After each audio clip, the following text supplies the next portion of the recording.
여러분, 안녕하세요. 가족 이야기입니다. 저는 장애를 가진 재벌 3세와 결혼했습니다. 신혼 첫날 밤, 저는 조심스럽게 그를 침대로 옮기려다 그만 발을 헛디뎌 함께 바닥으로 넘어지고 말았죠. 그리고 바로 그 순간, 저는 제 눈앞에 펼쳐진 광경에 숨을 멈출 수밖에 없었습니다. 하나야, 엄마 말 잘 들어. 어머니는 제 앙상한 손을 꽉 잡으셨습니다. 어머니의 눈은 퀭했고 걱정과 피로로 얼룩진 주름이 가득했습니다. 박 사장 댁은 엄청난 부잣집이야. 우리 모녀가 평생 꿈도 못 꿔볼 재산을 가진 사람들이라고. 그 집 둘째 아들이 몸이 좀 불편하긴 해도 사람은 정말 점잖다고들 하더구나. 네가 그 집에 가서 조신하게 며느리 노릇만 잘하면 더는 고생할 일은 없을 게다. 저는 어머니의 거친 손을 말없이 바라보았습니다. 어머니의 고단했던 평생이 그 손의 주름 속에 모두 담겨 있는 것 같았습니다. 어머니는 그저 몸이 좀 불편하다고 하셨지만 그게 사실이 아니란 걸 저는 잘 알고 있었습니다. 소문에 따르면 막강한 한성그룹의 둘째 아들 박지우는 끔찍한 사고를 당한 후 두 다리가 마비되어 평생 휠체어 신세를 져야 한다고 했습니다. 더 최악인 것은 그 사고로 남자로서의 기능까지 잃었다는 것이었죠. 어머니는 사랑도 육체적 접촉도 없는 결혼의 대가로 어마어마한 돈을 받게 될 거라고 하셨습니다. 박 씨 집안에서 예단비로 수백억 원을 제시했다고요. 아마 우리 동네 사람들을 전부 합쳐도 만져보지 못할 엄청난 액수였습니다. 25이 넘도록 변변한 졸업장과 박봉의 사무직 일자리밖에 가진 게 없는 저에게 이건 마치 꿈과도 같았습니다. 기이하고 뒤틀린 꿈 말입니다. 저는 그 남자를 한 번도 만난 적이 없었습니다. 그에 대한 모든 정보는 어머니의 말과 세상에 뜬 소문을 통해 들은 것이 전부였습니다. 돈 많고 잘생겼지만 불행한 장애를 가진 남자. 사람들은 그를 동정하면서도 안타까워했습니다. 하지만 저는 마음속 깊은 곳에서 이것이 믿을 수 없을 만큼 완벽한 거래라고 생각했습니다. 저에게는 돈이 생길 겁니다. 어머니의 병을 고치고 제 미래를 책임질 아주 많은 돈이요. 저는 화려한 생활과 재벌가 사모님이라는 명예를 얻게 될 겁니다. 아내로서의 그 어떤 의무도 다하지 않으면서 말이죠. 잠자리 문제로 걱정할 필요도, 아이를 낳을 필요도, 평범한 결혼이 가져오는 복잡한 관계들에 부딪힐 필요도 없을 테니까요. 엄마, 사람들이 저보고 돈에 눈이 멀어 부잣집에 팔려간다고 손가락질하면 어떡해요? 저는 씁쓸한 목소리로 나지막이 물었습니다. 얘야, 어머니는 한숨을 쉬며 희끗희끗해진 제 머리를 쓰다듬으셨습니다. 세상 사람들, 입방아를 어떻게 다 맞추고 살겠니? 중요한 건 우리가 어떻게 사느냐는 거지. 엄마는 그저 네가 더는 엄마처럼 고생하지 않고 편안하게 살았으면 하는 마음뿐이야. 내 이 지병은 끝도 없이 돈만 잡아먹고 이번에 이 돈이 없었더라면. 어머니는 말을 멈추셨지만 저는 그 의미를 알 수 있었습니다. 어머니의 심장병은 수술을 받지 않으면 생명이 위험한 상황이었고 그 수술비는 엄청났습니다. 이 예단비는 어머니와 저의 생명줄이었습니다. 저는 매일 퇴근하고 돌아올 때마다 가슴을 부여잡고 힘겹게 숨을 쉬는 어머니를 보는 것이 지긋지긋했습니다. 약 한 첩을 살 때마다 돈을 세어봐야 하는 그 비참함이 끔찍했습니다. 결혼할게요. 제 생각보다 단호한 목소리가 나왔습니다. 그 사람이랑 결혼하겠어요. 어머니는 잠시 멈칫하시더니 이내 저를 와락 껴안으셨습니다. 눈에는 눈물이 그렁그렁했습니다. 우리 착한 딸, 엄마 마음 알아줄 줄 알았어. 걱정 마라. 지훈 도련님은 좋은 사람이야. 몸은 그래도 성품이 온화해서 누구한테 싫은 소리 한 번 안 한다더라. 저는 대답 없이 그저 어머니의 깡마른 등을 토닥였습니다. 온화하든 아니든 좋은 사람이든 아니든 지금 저에게는 더 이상 중요하지 않았습니다. 저는 이미 마음속으로 이 결혼을 명확히 정의 내렸습니다. 이것은 정당한 거래다. 나는 내 젊음과 자유를 팔고 그 대가로 풍족한 삶과 어머니의 안전을 얻는다. 그뿐이었습니다. 결혼식 날짜는 그 후 일주일 만에 아주 빠르게 정해졌습니다. 모든 것이 폭풍처럼 휘몰아쳤습니다. 박씨 집안에서는 사람들을 보내 허름한 저희 집을 수리하는 것부터 제 옷과 장신구를 마련하는 것까지 모든 것을 처리했습니다. 저는 마치 꼭두각시 인형 같았습니다. 사람들이 입혀주는 비싼 드레스를 입고 반짝이는 보석을 걸치고 쏟아지는 축하의 말에 기계적으로 미소를 지었습니다. 동네 사람들의 눈에 저는 개천에서 용이 난 신데렐라였을 겁니다. 하지만 저만이 알고 있었습니다. 제 왕자님은 춤을 출 수 없었고 이 호박마차는 아주 비싼 대가를 치르고 얻은 것이라는 사실을요. 결혼식 전날 밤 저는 새로 단장한 방에 홀로 앉아 거울 속 제 모습을 바라보았습니다. 거울 속 여자는 화려하고 아름다웠지만 눈은 텅 비어 있었습니다. 저는 제 결정이 옳은 것인지 자문했습니다. 과연 이 황금 세장 속에서의 삶이 생각처럼 평온할까요? 하지만 이내 가슴을 부여잡고 힘들어 하시던 어머니의 모습이 떠오르며 모든 의심을 지워버렸습니다. 제게 다른 선택지는 없었습니다. 결혼식은 서울 최고급 호텔 중 한 곳에서 열렸습니다. 저는 유명 디자이너가 특별 제작한 순백의 웨딩드레스를 입었습니다. 그 드레스 한 벌의 가격은 우리 모녀가 평생 모은 재산과 맞먹었습니다. 주변은 크리스탈 샹들리에와 수입산 생화, 그리고 재계의 거물들로 가득 찬 눈이 부실 정도로 화려하고 호화로운 공간이었습니다. 저는 마치 주무대의 길을 잃고 들어선 단역 배우처럼 어색하고 이질적이었습니다. 아버지는 일찍 돌아가시고 어머니는 몸이 편찮으셔서 먼 친척 아저씨가 제 손을 잡고 식장으로 들어섰습니다. 연회장의 거대한 문이 서서히 열리자 모든 시선이 제게로 쏠렸습니다. 저는 사람들의 수군거림을 들을 수 있었습니다. 그들은 평범한 집안 출신의 신부에 대해 궁금해했고 아마도 신랑의 상태에 대해서는 더욱 궁금해했을 겁니다. 그리고 마침내 저는 그를 보았습니다. 제 남편이 될 남자. 그는 무대 중앙 수많은 화려한 조명 아래 놓인 휠체어에 앉아 있었습니다. 그는 제가 상상했던 초라하고 불쌍한 장애인의 모습과는 완전히 달랐습니다. 제 눈앞의 남자는 숨이 멎을 듯한 외모를 가지고 있었습니다. 완벽하게 재단된 하얀 턱시도는 그의 넓은 어깨와 앉아있음에도 불구하고 훤칠해 보이는 체격을 돋보이게 했습니다. 단정하게 빗어 넘긴 검은 머리, 높은 콧대, 그리고 굳게 담은 얇은 입술. 하지만 제 시선을 가장 사로잡은 것은 그의 눈이었습니다. 가을 호수처럼 고요하지만 말로 표현하기 힘든 슬픔과 냉정함이 서려 있는 깊고 검은 눈. 그는 남성적이고 성숙하며 어딘가 우울한 아름다움을 지니고 있었습니다. 다가가고 싶으면서도 감히 다가설 수 없는 그런 사람이었습니다. 그 순간 저는 정말로 할 말을 잃었습니다. 어째서 이런 남자가 저는 더 이상 생각하고 싶지 않았습니다. 저는 넋이 나간 사람처럼 걸어 아저씨의 손에 이끌려 그의 앞에 섰습니다. 그는 저를 올려다보았습니다. 그의 눈에는 한치의 흔들림도 없었습니다. 신랑의 기쁨도 호기심도 없었습니다.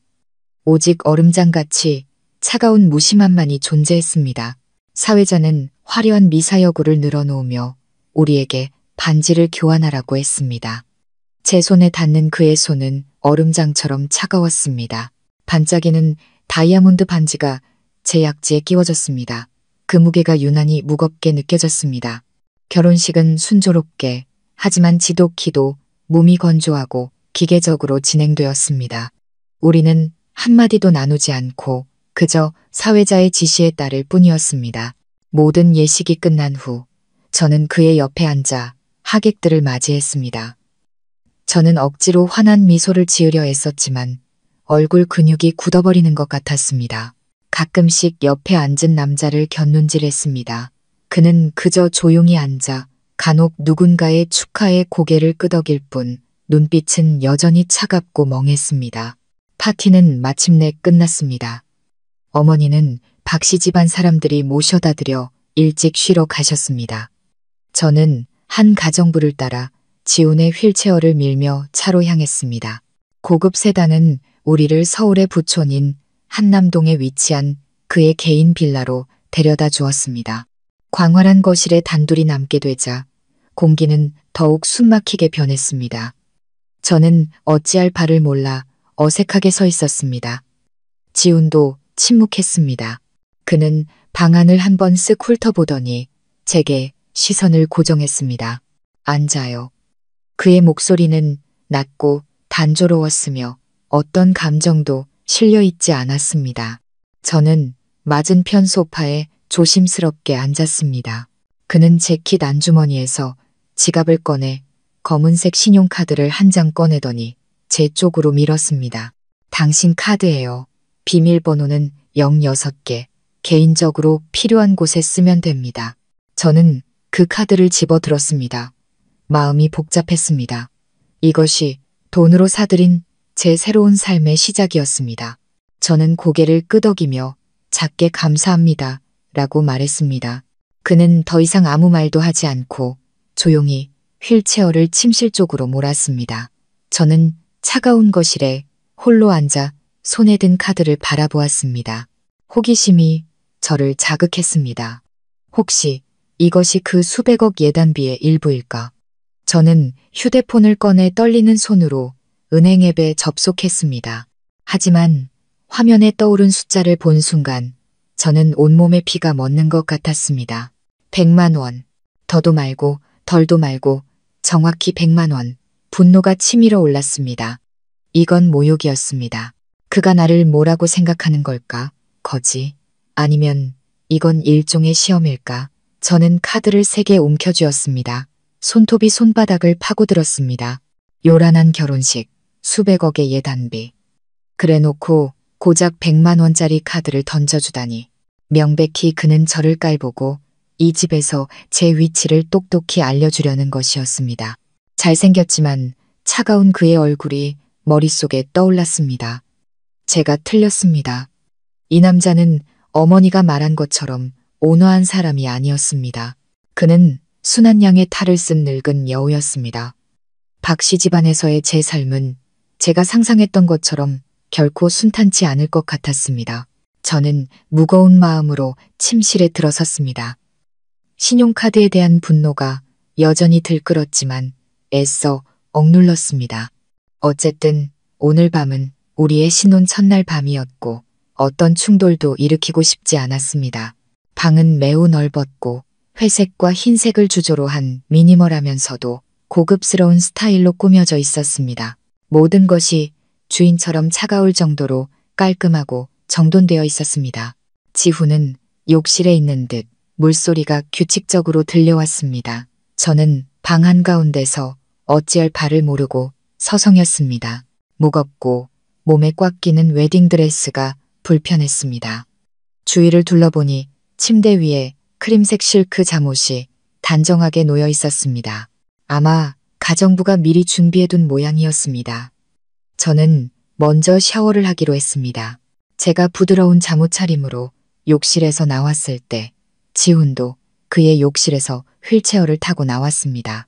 그는 짙은 남색 파자마로 갈아입었고 머리카락은 아직 물기가 남아 촉촉했습니다. 몇 가닥의 머리카락이 이마 위로 흐트러져 있어 평소의 냉정한 모습보다 조금 더 젊어 보였습니다.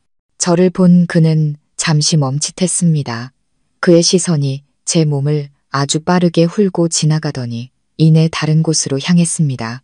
침묵이 우리를 감쌌습니다. 오직 벽시계의 째깍거리는 소리만이 들려왔습니다. 아무 일도 일어나지 않을 거라는 걸 알면서도 뺨이 화끈거렸습니다. 신혼 첫날 밤에 낯선 남자와 한 방에 있다는 사실만으로도 부끄러움을 감출 수 없었습니다. 저기, 뭐 도와드릴 거라도 있나요? 저는 이 무서운 침묵을 깨기 위해 더듬거리며 물었습니다. 지훈은 저를 쳐다보지도 않고 퉁명스럽게 대답했습니다. 필요 없어요. 그는 휠체어를 침대 옆으로 몰았습니다. 침대는 아주 컸지만 휠체어에서 침대로 몸을 옮기는 것은 그에게 힘든 일처럼 보였습니다. 그는 몸에 힘을 주며 두 팔의 힘으로 자신의 몸을 들어 올리려 애썼습니다. 그의 단단한 팔뚝 위로 핏줄이 선명하게 솟아나는 것이 보였습니다. 그 모습을 보니 차마 외면할 수가 없었습니다. 그가 저를 어떻게 대하든 지금 그는 도움이 필요한 환자였습니다. 저는 그에게 다가가 손을 내밀며 그를 도우려 했습니다. 제가 도와드릴게요. 필요 없다고 했잖아요. 그는 짜증과 자존심이 뒤섞인 목소리로 소리쳤습니다. 그의 격렬한 저항에 저는 깜짝 놀랐습니다. 바로 그 순간 무리하게 힘을 쓰던 그는 균형을 잃고 앞으로 고꾸라졌습니다. 저는 반사적으로 그를 부축하기 위해 달려들었습니다. 하지만 건장한 남자의 무게는 제가 감당할 수 있는 것이 아니었습니다. 결국 우리 둘은 함께 바닥으로 넘어지고 말았습니다. 저는 그의 몸 위에 엎드려 있었습니다. 그의 몸에서 나는 깨끗하고 남성적인 향기가 코끝을 스쳤습니다. 그의 단단한 가슴이 제 몸에 밀착되었고 저는 그의 강하고 안정적인 심장 박동을 느낄 수 있었습니다. 우리 얼굴은 아주 가까웠습니다. 길고 풍성한 그의 속눈썹 하나하나가 보일 정도였습니다. 그의 깊고 검은 눈이 크게 뜨여 저를 똑바로 바라보고 있었습니다. 순간 저는 그의 눈에서 평소의 냉정함 대신 당혹감과 혼란스러움을 보았습니다. 시간이 멈춘 것 같았습니다. 저는 일어나야 한다는 사실도 잊은 채 이 예상치 못한 가까움 속에서 가만히 있었습니다. 제 심장이 미친 듯이 뛰기 시작했습니다. 이렇게 남자와 가까이 접촉해 본 것은 처음이었습니다. 언제까지 내 위에 누워있을 생각이죠? 지훈의 잠긴 목소리가 저를 현실로 돌려놓았습니다. 저는 황급히 손을 짚고 일어나려 했습니다. 얼굴이 불타는 듯 뜨거웠습니다. 죄송해요. 일부러 그런 게 아니. 하지만 허둥대는 바람에 손이 미끄러졌고 제 몸은 다시 한번 그의 위로 쓰러졌습니다. 이번에는 제 입술이 그의 입술에 거의 닿을 뻔했습니다. 그의 따뜻한 숨결이 제 얼굴에 느껴졌습니다. 저는 경악하며 온 힘을 다해 비틀거리며 일어나 몇 걸음 뒤로 물러섰습니다. 감히 그를 쳐다볼 수가 없었습니다. 지훈도 천천히 몸을 일으켰습니다. 그는 침대에 등을 기댔습니다. 그의 표정은 매우 굳어 있었습니다. 아까의 당혹감은 사라지고 분노와 수치심이 그 자리를 대신했습니다. 그는 아무 말 없이 묵묵히 이불을 끌어올려 움직이지 않는 자신의 두 다리를 덮었습니다. 죄송해요. 저는 다시 더듬거렸습니다. 나가요. 얼음장처럼 차가운 목소리로 그가 명령했습니다. 저는 멈칫했습니다. 네, 나가라고 했어요. 그는 목소리를 높였습니다. 칼날처럼 날카로운 시선이 저를 향했습니다. 당신 얼굴 보고 싶지 않으니까. 저는 그 자리에 얼어붙은 채 서 있었습니다. 서러움과 억울함이 밀려왔습니다. 저는 그저 그를 돕고 싶었을 뿐인데 왜 저에게 이렇게 대하는 걸까요? 하지만 상처 입은 그의 자존심 가득한 눈빛을 보니 아무 말도 할 수 없었습니다. 아마도 제 도움이 그의 눈에는 그저 동정으로 비쳤을 테고 그것이 그의 자존심을 상하게 했을 겁니다. 저는 더 이상 아무 말도 하지 않고 조용히 돌아서서 침대 위에 있던 베개와 얇은 이불을 챙겼습니다. 그리고 방구석에 놓인 긴 소파를 향해 걸어갔습니다. 저는 거기서 잘 겁니다. 제 신혼 첫날 밤은 그렇게 흘러갔습니다. 촛불도 꽃도 없었습니다. 오직 어색함과 서투름 그리고 한 방에 있는 두 사람 사이에 보이지 않지만 거대한 벽만이 존재했습니다. 저는 소파에 몸을 웅크리고 누워 살갗을 파고드는 냉기를 느끼며 제 미래가 어디로 흘러갈지 막막해했습니다. 그 어색했던 신혼 첫날 밤이 지나고 며칠이 흘렀지만 저와 지훈의 관계는 조금도 나아지지 않았습니다. 우리는 한 집에 살았지만 거의 대화를 나누지 않았습니다. 그는 하루 종일 서재에 틀어박혀 있었고 저는 넓지만 텅 빈 이 저택 안을 맴돌 뿐이었습니다. 저는 새로운 삶에 적응하려고 노력했습니다. 가정부에게 지시하는 법을 배우고 예전에는 꿈도 꾸지 못했던 사치품에 돈을 쓰는 법을 배웠습니다. 하지만 마음속 깊은 곳에서는 여전히 외롭고 낯설었습니다. 어느 날 아침 제가 거실에서 책을 읽고 있을 때 지훈이 서재에서 나왔습니다. 그는 깔끔한 정장 차림이었고 외출할 준비를 마친 듯 보였습니다. 오늘 저녁에 가족 모임이 있어요. 준비해요. 그가 저에게 말했습니다. 목소리는 여전히 감정 없이 단조로웠습니다.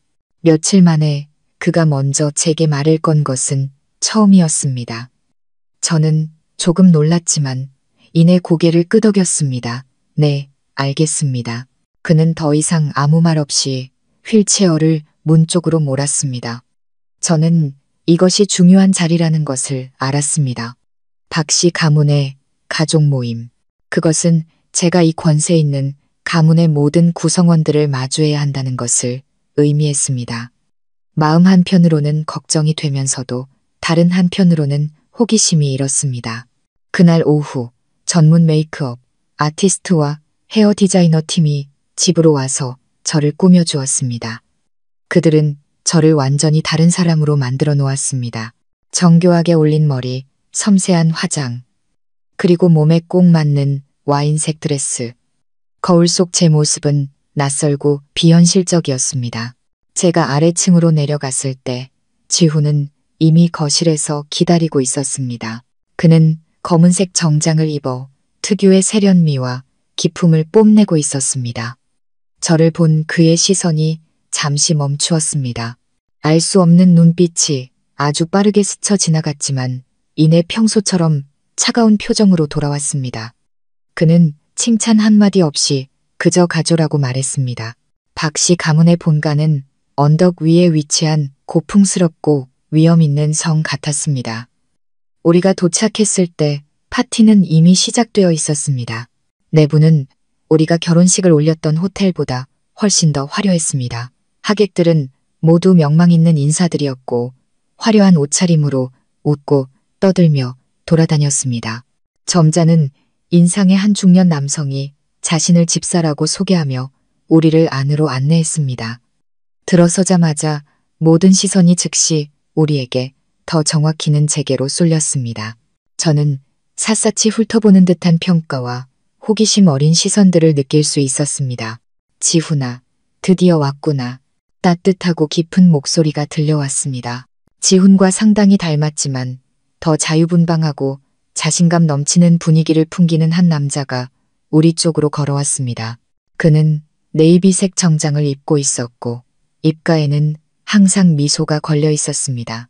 이 사람이 바로 박씨 가문의 공식적인 후계자 지훈의 형 박민준이 틀림없었습니다. 오늘 그의 곁에는 믿을 수 없을 만큼 아름답고 기품 있는 여자가 함께였습니다. 그녀는 진주색 실크 드레스를 입고 있었고 길고 웨이브진 머리는 풍성하게 빛났습니다. 그녀의 아름다움은 주위의 다른 여자들을 모두 빛바래게 만들 정도였습니다. 그녀는 민준의 약혼녀 윤서연이었습니다. 형.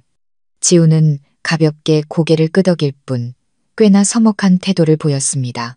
민준은 개의치 않고 저를 향해 돌아섰습니다. 그의 눈이 확연하게 빛났습니다. 이분이 재수 씨시겠군요. 안녕하세요, 재수 씨. 저는 박민준입니다. 그는 매우 친근한 미소를 지으며 손을 내밀었습니다. 안녕하세요, 이하나입니다. 저도 미소로 화답하며 그의 손을 잡았습니다. 하나 씨, 이름이 참 예쁘네요. 민준이 말했지만 그의 손은 필요 이상으로 제 손을 오래 잡고 있었습니다. 저는 슬며시 손을 빼며 약간의 불편함을 느꼈습니다. 옆에 서 있던 서연 씨도 제게 미소를 지었습니다. 완벽한 사교적인 미소였습니다. 안녕하세요. 두 분 결혼 축하드려요. 지훈 오빠. 바로 그때 분홍색 공주 드레스를 입은 젊고 예쁜 소녀가 달려와 지훈의 팔짱을 다정하게 꼈습니다. 오빠, 왜 이제 와요? 다들 오빠만 기다렸잖아요. 이 소녀는 겉보기에는 순수하고 사랑스러워 보였지만 저를 볼 때 그녀의 눈빛에는 노골적인 적대감이 드러났습니다. 최유라야, 우리 집안에서 거둔 동생. 지우는 대수롭지 않게 소개하며 소녀의 팔을 자신의 팔에서 살며시 떼어냈습니다. 안녕하세요, 새언니. 유라가 제게 인사했지만 그 목소리에는 전혀 호의가 담겨 있지 않았습니다. 파티 내내 저는 누군가의 시선이 저를 따라다니는 것을 느꼈습니다. 처음에는 호기심 많은 하객들이라고 생각했지만 곧 그것이 지훈의 시선이라는 것을 깨달았습니다.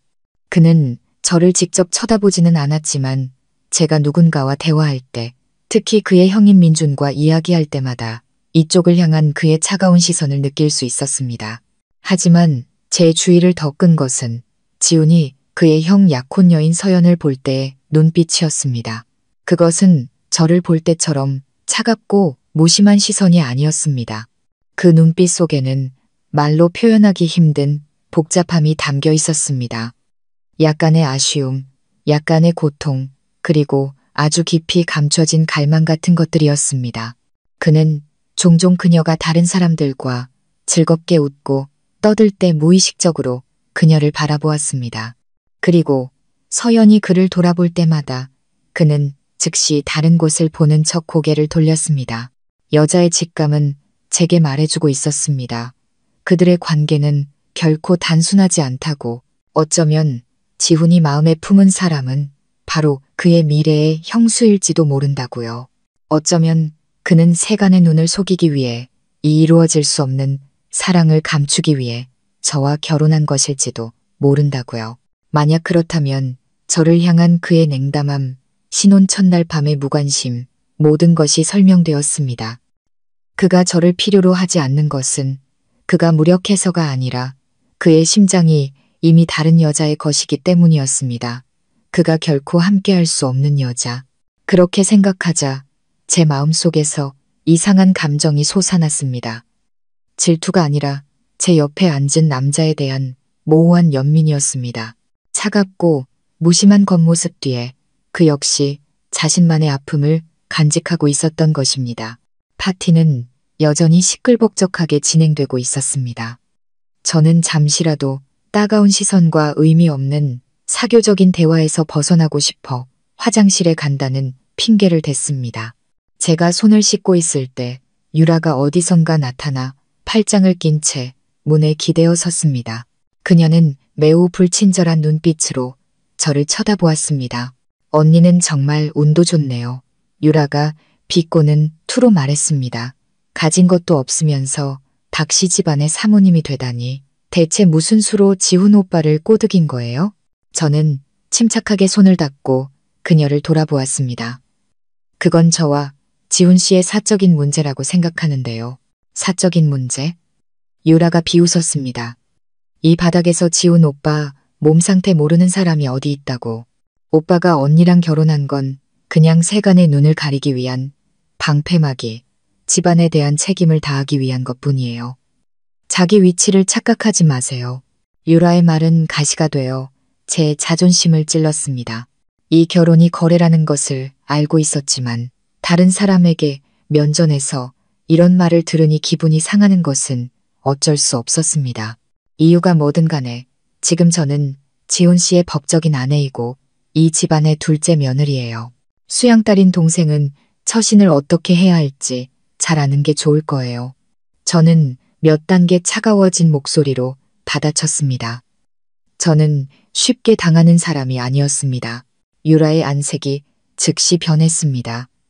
아마 저 같은 출신의 사람이 감히 그런 태도로 자신에게 말할 줄은 몰랐을 겁니다.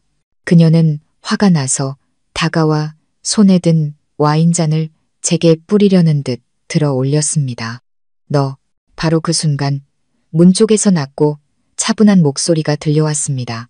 유라야, 지금 뭐 하는 거니? 저와 유라, 둘 다 깜짝 놀라 돌아보았습니다.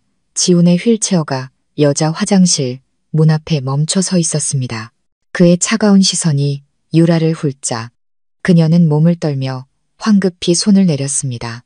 오, 오빠, 아무것도 아니에요. 새언니가 오해한 거예요. 유라는 불쌍한 표정을 지으며 서둘러 변명했습니다. 지우는 그녀를 보지도 저를 보지도 않았습니다. 그는 그저 무심하게 한마디 던졌습니다. 아버지가 찾으시던데 중요한 손님이 오신 모양이야. 그 말을 듣자 유라의 얼굴이 하얗게 질렸습니다. 그녀는 저를 분하다는 듯이 한 번 쏘아보고는 황급히 달려나갔습니다. 저는 이것이 지훈의 방식이라는 것을 알았습니다. 그는 직접적으로 제 편을 들거나 유라를 꾸짖지 않았습니다.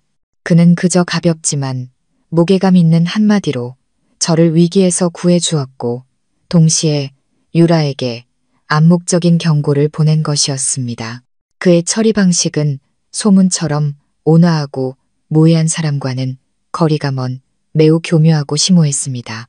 유라가 사라지고 방 안에 저와 그만 남게 되자 그는 여전히 침묵했습니다.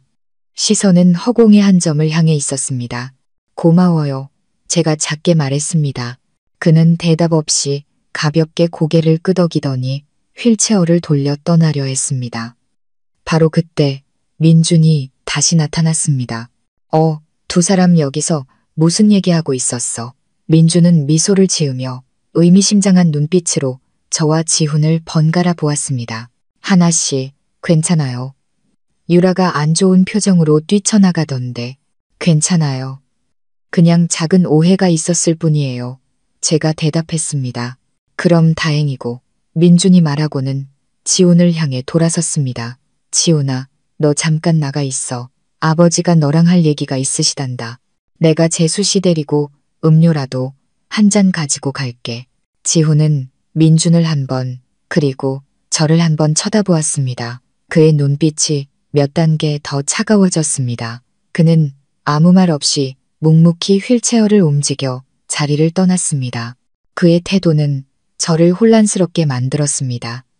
분명 저를 도와주었는데 왜 이렇게 차갑게 구는 걸까요? 지훈이 시야에서 사라지자 민준은 저를 돌아보았습니다. 그의 입가에 걸린 미소는 더욱 짙어졌습니다. 유라, 걔 너무 마음에 담아두지 말아요. 어릴 때부터 오냐오냐 커서 좀 철이 없어요. 네, 괜찮아요. 하나 씨는 참 흥미로운 여자예요. 민준이 갑자기 말했습니다. 저를 보는 그의 시선이 어딘가 달라져 있었습니다. 지훈이가 사람 보는 눈은 있네. 저는 민준의 시선이 불편해져 화제를 돌리려 했습니다. 저 먼저 나가볼게요. 저는 황급히 걸음을 옮겼습니다. 알 수 없는 미소를 짓고 있는 민준을 뒤로 한 채 연회장으로 돌아왔을 때 저는 지훈이 그의 아버지인 박 회장과 이야기하는 것을 보았습니다. 박 회장은 위험 있는 외모를 가진 남자였습니다. 하지만 지훈의 시선은 간혹 저와 민준이 서 있던 쪽을 향했습니다. 이상한 감정이 제 마음속에 스며들었습니다. 질투일까요? 아니, 그럴 리가. 그는 서연을 사랑하는데 아마도 저와 그의 형이 부적절한 관계를 맺어 박씨 가문의 명성에 흠집을 낼까봐 걱정하는 것뿐일 겁니다. 저는 그렇게 스스로를 타이르며 헛된 생각들을 떨쳐내려 했었습니다. 파티는 점점 더 시끄러워졌습니다. 저는 조금 답답함을 느껴 숨을 돌릴 만한 조용한 곳을 찾고 싶었습니다. 저는 긴 복도를 따라 화려한 방들을 지나 조용한 발코니나 정원 한쪽을 찾길 바랐습니다. 박씨 가문의 저택은 너무나도 커서 저는 금세 복도와 계단의 미로 속에서 길을 잃고 말았습니다. 저는 정교하게 조각된 청동 손잡이가 달린 나무문 하나를 발견했습니다. 서재나 응접실 같은 곳일 거라고 짐작했습니다. 저는 약간의 사적인 공간을 기대하며 조용히 문을 밀고 들어갔습니다. 하지만 안으로 들어서는 순간 저는 멈칫할 수밖에 없었습니다. 이곳은 서재가 아니라 남자 화장실이었습니다. 그리고 커다란 거울 앞에서 넥타이를 고쳐 매고 있는 사람은 다름 아닌 박민준이었습니다. 그는 저를 보고도 전혀 놀라는 기색이 없었습니다. 그는 그저 입꼬리를 올리며 장난기 가득한 미소를 지었습니다. 재수 씨가 길을 잃으셨나 보네. 제 얼굴이 창피함으로 확 달아올랐습니다. 죄송합니다. 저는 저는 서둘러 몸을 돌려 나가려 했습니다. 잠깐만요. 민준이 저를 붙잡았습니다. 여기서 만난 것도 인연인데 뭐가 그렇게 급해요? 그가 제 쪽으로 걸어왔습니다. 여유롭고 자신감 넘치는 태도였습니다. 오늘 오후에 백화점에서 재수 씨 봤어요. 연한 하늘색 꽃무늬 원피스를 입고 서점에서 책을 고르고 있었죠. 지금과는 아주 다른 모습이던데 저는 깜짝 놀랐습니다. 오늘 오후에 저는 어머니께 드릴 잡다한 물건들을 사러 백화점에 갔었고 서점에도 들렀었습니다. 그가 그때부터 저를 보고 있었다니 왜 그는 저를 그렇게 자세히 관찰했던 걸까요? 모호한 불안감이 제 마음속에 피어올랐습니다. 잘못 보셨을 거예요. 저는 애써 평정을 유지하며 거짓말을 했습니다. 아닐 텐데요. 민준이 웃었습니다. 저는 기억력이 아주 좋거든요. 특히 아름다운 여자에 대해서는 더더욱. 그가 한 걸음 더 다가왔습니다. 우리 사이의 거리가 좁혀졌습니다. 저는 그의 몸에서 나는 강하고 남성적인 향수 냄새를 맡을 수 있었습니다. 화장실 공간은 원래 넓지 않았고 그의 압박감은 저를 매우 불편하고 답답하게 만들었습니다. 저는 무의식적으로 한 걸음 뒤로 물러섰고 등이 차가운 문에 닿았습니다. 아주버님, 그렇게 말씀하시면 서연 씨가 서운해하지 않을까요? 저는 일부러 그의 약혼녀를 언급하며 그가 거리를 두길 바랐습니다.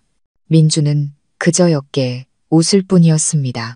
남자가 바깥일에 좀 관심을 갖는 건 흔한 일이죠. 그의 태도는 저를 분노하게 만들면서도 격렬하게 했습니다. 이 난처한 상황에서 어떻게 벗어나야 할지 몰라 막막하던 바로 그때 문가에 조용히 검은 그림자가 나타났습니다. 지훈의 휠체어가 아무 소리 없이 문지방에 멈춰 서 있었습니다. 그는 마치 조각상처럼 조용히 앉아 있었지만 그의 눈빛은 겨울의 빙하처럼 날카롭고 차가웠습니다. 그는 우리를 똑바로 쳐다보았습니다. 그의 시선은 저를 꿰뚫고 지나가 민준의 웃는 얼굴에 멈췄습니다.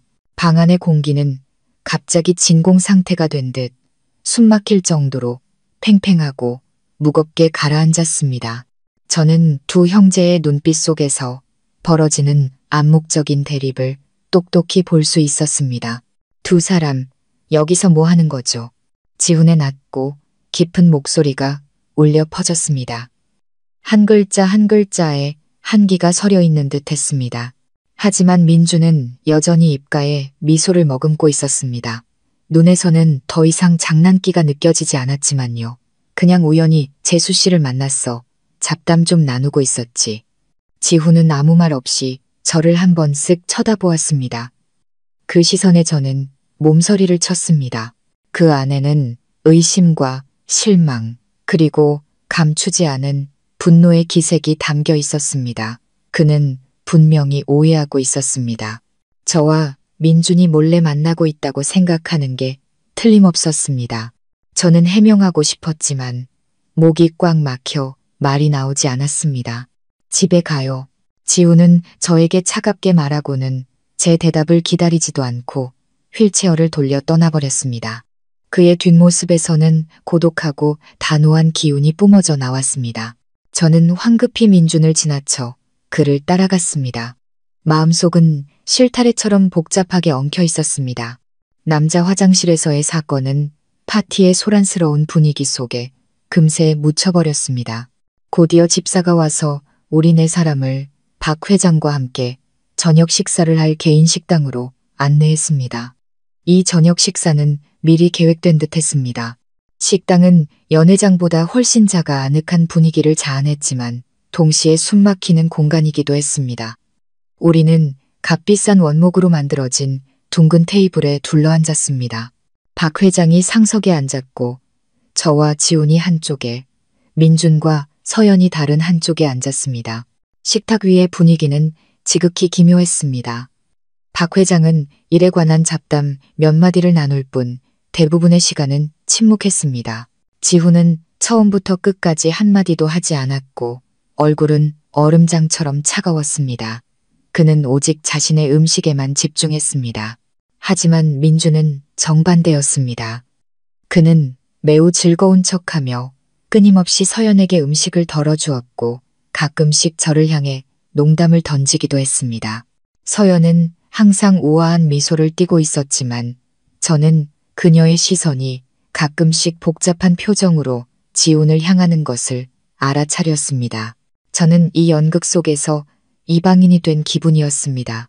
저는 그저 고개를 숙이고 밥을 먹으며 아무도 제 존재를 의식하지 않기를 바랄 뿐이었습니다. 하지만 가만히 있으려는 저를 세상이 내버려 두지 않았습니다. 민준이 분위기를 띄우기 위해 어떤 농담을 하고 있을 때 저는 무심코 테이블 아래를 내려다보았습니다. 그리고 저는 깜짝 놀랄 만한 광경을 목격했습니다. 하얀 테이블보 아래 서연의 뾰족한 하이힐이 천천히 움직이더니 지훈의 바지자락에 멈춰 살며시 스치는 것이었습니다. 저는 고개를 들어 지훈을 보았습니다. 그의 얼굴은 여전히 무표정했지만 포크를 쥔 그의 손이 살짝 굳어지는 것을 보았습니다. 손가락 마디가 하얗게 변했습니다. 그는 발을 뺄 생각이 전혀 없어 보였습니다. 그는 그저 서연이 그녀의 약혼자와 그의 새 신부 바로 앞에서 그런 은밀한 행동을 하도록 내버려 두었습니다. 제 심장이 쿵하고 내려앉았습니다. 그렇다면 제 추측이 사실이었던 겁니다. 그들 사이에는 정말로 무언가가 있었습니다. 지훈의 침묵은 거절이 아니라 아마도 체념이었을 겁니다. 이루어지지 못한 사랑에 대한 고뇌. 하나 씨, 어디 안 좋아요? 안색이 안 좋아 보이는데. 민준의 목소리가 갑자기 저를 현실로 끌어당겼습니다. 저는 깜짝 놀라 황급히 고개를 저었습니다. 아니에요. 그냥 좀 피곤해서요. 그래요? 민준은 의미심장한 눈빛으로 저를 보더니 와인잔을 들어 올렸습니다. 오늘 같은 좋은 날, 새 커플을 축하하기 위해 한잔해야 하지 않겠어요? 그는 지훈과 저를 그리고 서연을 차례로 쳐다보았습니다. 그러고는 기묘한 미소를 지으며 식탁에 앉은 모든 사람, 심지어 박 회장까지 경악하게 만드는 말을 내뱉었습니다. 우리 두 커플을 이렇게 보고 있으니 갑자기 꽤 재미있는 생각이 드네요. 민주는 장난치는 듯한 말투로 말했습니다. 우리 파트너를 바꿔보는 건 어때요? 방 안의 공기가 얼어붙었습니다. 서연의 얼굴에서 미소가 굳었고 박 회장은 미간을 찌푸리며 엄격한 눈빛으로 변했습니다. 그리고 저는 그의 미치고 뻔뻔한 제안에 그저 입을 떡 벌리고 있을 뿐이었습니다. 내내 침묵하던 지훈이 갑자기 물잔을 탁 소리가 나게 테이블에 내려놓았습니다. 그는 고개를 들었습니다. 식사 시간 내내 처음으로 그는 형의 눈을 똑바로 쳐다보았습니다. 그의 검은 눈동자는 더 이상 차갑지 않았습니다.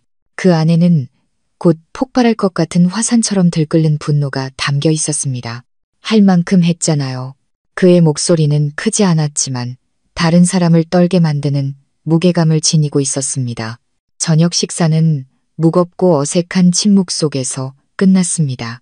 민준의 제안은 마치 폭탄처럼 이 가족의 위선적인 평화의 껍데기를 깨부수고 그 안에 숨겨진 복잡하고 위태로운 관계들을 드러냈습니다. 집으로 돌아오는 차 안, 고급스러운 차 내부는 무서울 정도로 고요했습니다. 저는 구석에 몸을 웅크린 채 숨도 크게 쉬지 못했습니다. 맞은편에 앉은 지훈의 온몸에서는 차가운 기운이 뿜어져 나와 차 안의 온도가 몇 도는 내려간 것 같았습니다. 그는 창밖으로 고개를 돌려 스쳐 지나가는 가로등 불빛을 보고 있었지만 저는 그가 그것들에 전혀 신경 쓰지 않는다는 것을 알았습니다. 그의 어깨는 굳어 있었고 턱은 단단했습니다. 모든 것이 그가 극도로 분노하고 있음을 보여주었습니다. 하지만 저는 그가 왜 그렇게 화가 났는지 이해할 수 없었습니다. 민준의 무례한 제안 때문일까? 아니면 그 제안이 서연과 관련되어 있기 때문일까? 민준이 제게 관심을 보여서 질투하는 걸까? 아니면 감히 서연을 농담거리로 삼아서 질투하는 걸까? 수많은 질문이 머릿속을 맴돌았지만 감히 입을 열지 못했습니다. 지금 제 한마디가 그의 분노에 불을 붙일 수도 있을 것 같았습니다. 차가 저택문 앞에 멈췄습니다.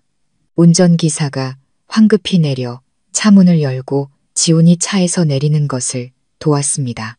그는 아무 말 없이 스스로 휠체어를 몰아 집 안으로 직행했습니다. 아직 차에 앉아 있는 저는 내버려 둔 채 그는 뒤도 한번 돌아보지 않았습니다. 그의 행동에 저는 서운하고 조금 화가 났습니다. 민준의 농담에 희생된 건 저도 마찬가지인데 왜 저에게 화풀이를 하는 걸까? 저는 심호흡을 하며 마음을 진정시킨 뒤 차에서 내려 집으로 들어갔습니다. 거실은 캄캄했고 오직 마당에 희미한 등불 빛만이 비쳐 들어오고 있었습니다. 지훈은 그 어둠 속에 앉아 있었습니다. 그의 휠체어는 문을 등지고 있었습니다. 그는 마치 상처 입은 짐승이 몸을 웅크리고 있으면서도 동시에 누구든 다가오면 공격할 준비가 되어 있는 것 같았습니다. 저기. 제가 망설이며 입을 열었습니다. 그가 갑자기 휠체어를 돌려 저와 마주했습니다. 어둠 속에서 그의 눈이 무섭게 빛났습니다. 그 남자랑 화장실에서 무슨 얘기를 했죠? 그가 신문하듯 낮고 억눌린 목소리로 물었습니다. 아무 얘기도 안 했어요. 그냥 우연히 마주쳤을 뿐이에요. 저는 황급히 해명했습니다. 우연히. 그가 비웃었습니다. 비웃음 가득한 냉소였습니다. 내가 믿을 것 같아요? 박 씨 집안에 들어온 지 며칠이나 됐다고 벌써 내 형을 유혹하려고 해. 당신 정말 간단한 여자가 아니었. 그의 터무니없는 비난에 저는 할 말을 잃었고 이내 분노가 치밀었습니다. 그게 무슨 말이에요? 전 아무 잘못도 안 했어요. 꿍꿍이가 있는 건 제가 아니라 아주버님이라고요. 그래? 그럼 왜 거절하지 않았지? 왜 그 남자가 그렇게 가까이 다가오도록 내버려뒀어? 그가 목소리를 높였습니다. 휠체어 바퀴가 저를 향해 움직이며 조용한 공간 속에서 삐걱거리는 소리를 냈습니다. 저는 떠나려고 했어요. 하지만 그 사람이 절 붙잡았다고요. 그리고 왜 저한테 따지는 거예요? 가서 아주버님한테 물어봐야 하는 거 아니에요? 아니면 못 하시는 건가요? 당신이 마음에 품은 사람이 그 사람 약혼녀니까. 저도 더 이상 참지 못하고 마음속 의심을 그대로 쏟아냈습니다.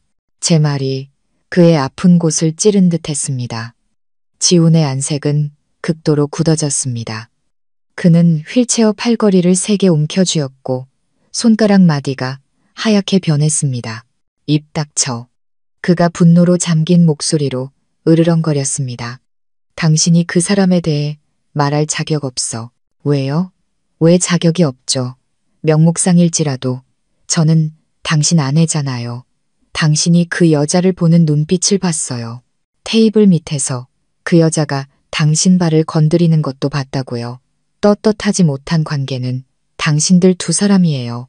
저는 봇물 터지듯 억울함을 쏟아냈습니다. 지훈은 분노에 차마를 잇지 못했습니다. 그는 휠체어를 몰아 저에게로 돌진했습니다. 저는 깜짝 놀라 뒤로 물러섰지만 이미 늦었습니다. 그는 손을 뻗어 엄청난 힘으로 제 손목을 붙잡아 그의 쪽으로 끌어당겼습니다. 다시 한번 말해봐. 그가 이를 갈며 말했습니다. 핏발선 눈이 저를 뚫어지게 쳐다봤습니다. 그의 숨결에서 진한 술 냄새가 풍겼습니다. 파티에서 술을 많이 마신 모양이었습니다. 우리 사이의 공기는 끊어지기 직전의 현처럼 팽팽했습니다. 저는 그의 분노에 겁이 나면서도 동시에 극도의 억울함을 느꼈습니다. 오늘 밤은 결코 평온한 밤이 아닐 것 같았습니다.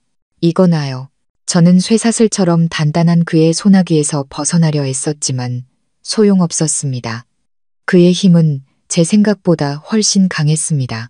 왜 나야 하지? 그가 술과 분노로 일그러진 미소를 지으며 비웃었습니다. 당신 내 아내잖아. 그렇게 말하지 않았나?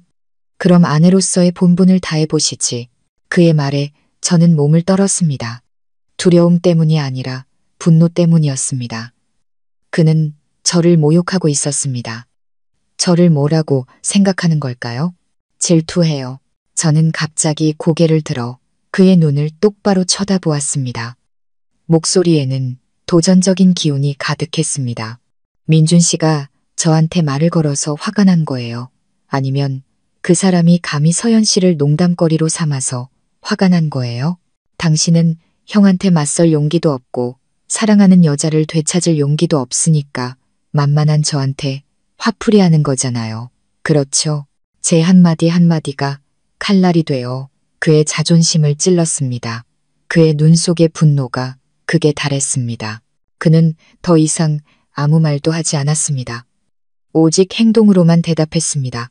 그는 고개를 숙여 거칠고 징벌적인 키스로 제 입술을 덮쳤습니다. 그 키스에서는 쓴 술맛과 그의 분노가 느껴졌습니다. 저는 발버둥치며 고개를 돌려 피하려 했지만 그는 한 손으로 제 목덜미를 단단히 잡고 다른 한 손으로는 허리를 감아 제가 그의 키스를 받아들이도록 강요했습니다. 그의 키스에는 조금의 부드러움도 없었습니다. 그것은 마치 삼켜버릴 듯한 소유욕 가득한 침범이었습니다. 저는 고통과 굴욕감을 느꼈습니다.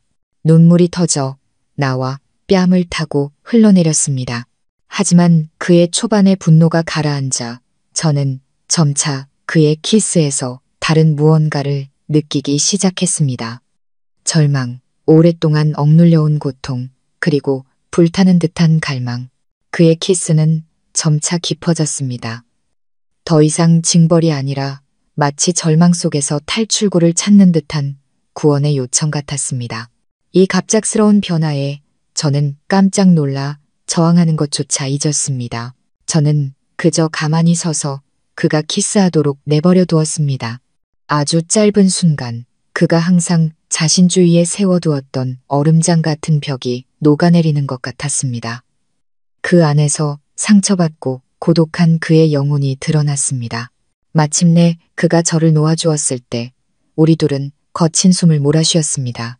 그는 여전히 저를 단단히 붙잡고 이마를 제 이마에 기댄 채 눈을 꼭 감고 있었습니다. 분노는 사라지고 그의 잘생긴 얼굴에는 피로와 고통만이 역력했습니다. 이 결혼. 그가 잠기고 갈라진 목소리로 속삭였습니다. 단순한 계약이 아니야. 저는 침묵했습니다. 심장이 미친 듯이 뛰었습니다. 그의 말을 이해할 수 없었습니다. 계약이 아니라면 대체 뭘까? 그가 천천히 눈을 떴습니다. 깊고 검은 눈이 저를 똑바로 바라보았습니다. 그 안에는 제가 도저히 읽을 수 없는 복잡한 감정이 담겨 있었습니다. 그는 살며시 고개를 숙여 제 귀에 바싹 다가왔습니다. 나에 대한 소문들, 전부 거짓이야. 그의 따뜻한 숨결이 귓가를 스치자 저는 저도 모르게 몸을 떨었습니다. 그 말을 끝으로 그는 저를 놓아주었습니다. 휠체어를 돌려 침실을 향해 조용히 나아갔습니다. 어두컴컴한 거실에 저 혼자 남겨둔 채 저는 그 자리에 얼어붙은 듯 서 있었습니다. 머릿속이 텅 비었습니다. 그의 마지막 말이 마음속에서 계속 맴돌았습니다. 나에 대한 소문들 전부 거짓이야. 거짓이라니 무슨 뜻일까? 그가 마비되지 않았다는 뜻인가? 아니, 그럴 리 없어. 나는 그가 휠체어에 앉아 있는 것을 봤는데 그렇다면 그가 남자로서의 기능을 잃지 않았다는 뜻인가? 만약 그게 사실이라면 모든 것이 완전히 달라집니다. 제가 완벽하다고 생각했던 이 결혼, 제가 스스로를 위해 그려왔던 안전한 황금 세장은 하룻밤 사이에 완전히 무너져 내렸습니다. 이 남자, 제 남편은 무해한 사람이 아니었습니다. 그는 제가 감히 예측할 수 없는 미스터리이자 위험한 존재였습니다. 그리고 저는 그가 쳐놓은 덫에 제 발로 걸어 들어온 것이었습니다. 다음 날 아침, 저는 얇은 담요 한 장이 덮인 채 소파에서 잠을 깼습니다. 온몸이 쑤셨고 어젯밤 일어난 일들로 머릿속은 여전히 혼란스러웠습니다. 지훈의 고백, 그의 키스, 모든 것이 비현실적인 꿈 같았습니다. 이 담요를 그가 덮어준 것인지 아니면 가정부가 덮어준 것인지 알 수 없었습니다. 식당으로 갔을 때 지훈은 이미 그곳에 앉아 경제신문을 읽고 있었습니다. 그는 편안한 실내복으로 갈아입었고 얼굴에서는 어젯밤의 분노는 찾아볼 수 없었습니다. 평소에 차갑고 서먹한 모습으로 돌아와 있었습니다. 그는 일어났던 일을 완전히 잊어버린 듯 혹은 일부러 그런 척하는 듯 했습니다. 아침 식사 분위기는 극도로 숨막혔습니다. 우리는 서로에게 한마디도 하지 않았습니다. 저는 그저 고개를 숙이고 제 몫의 음식을 먹으며 가끔씩 그를 곁눈질했습니다.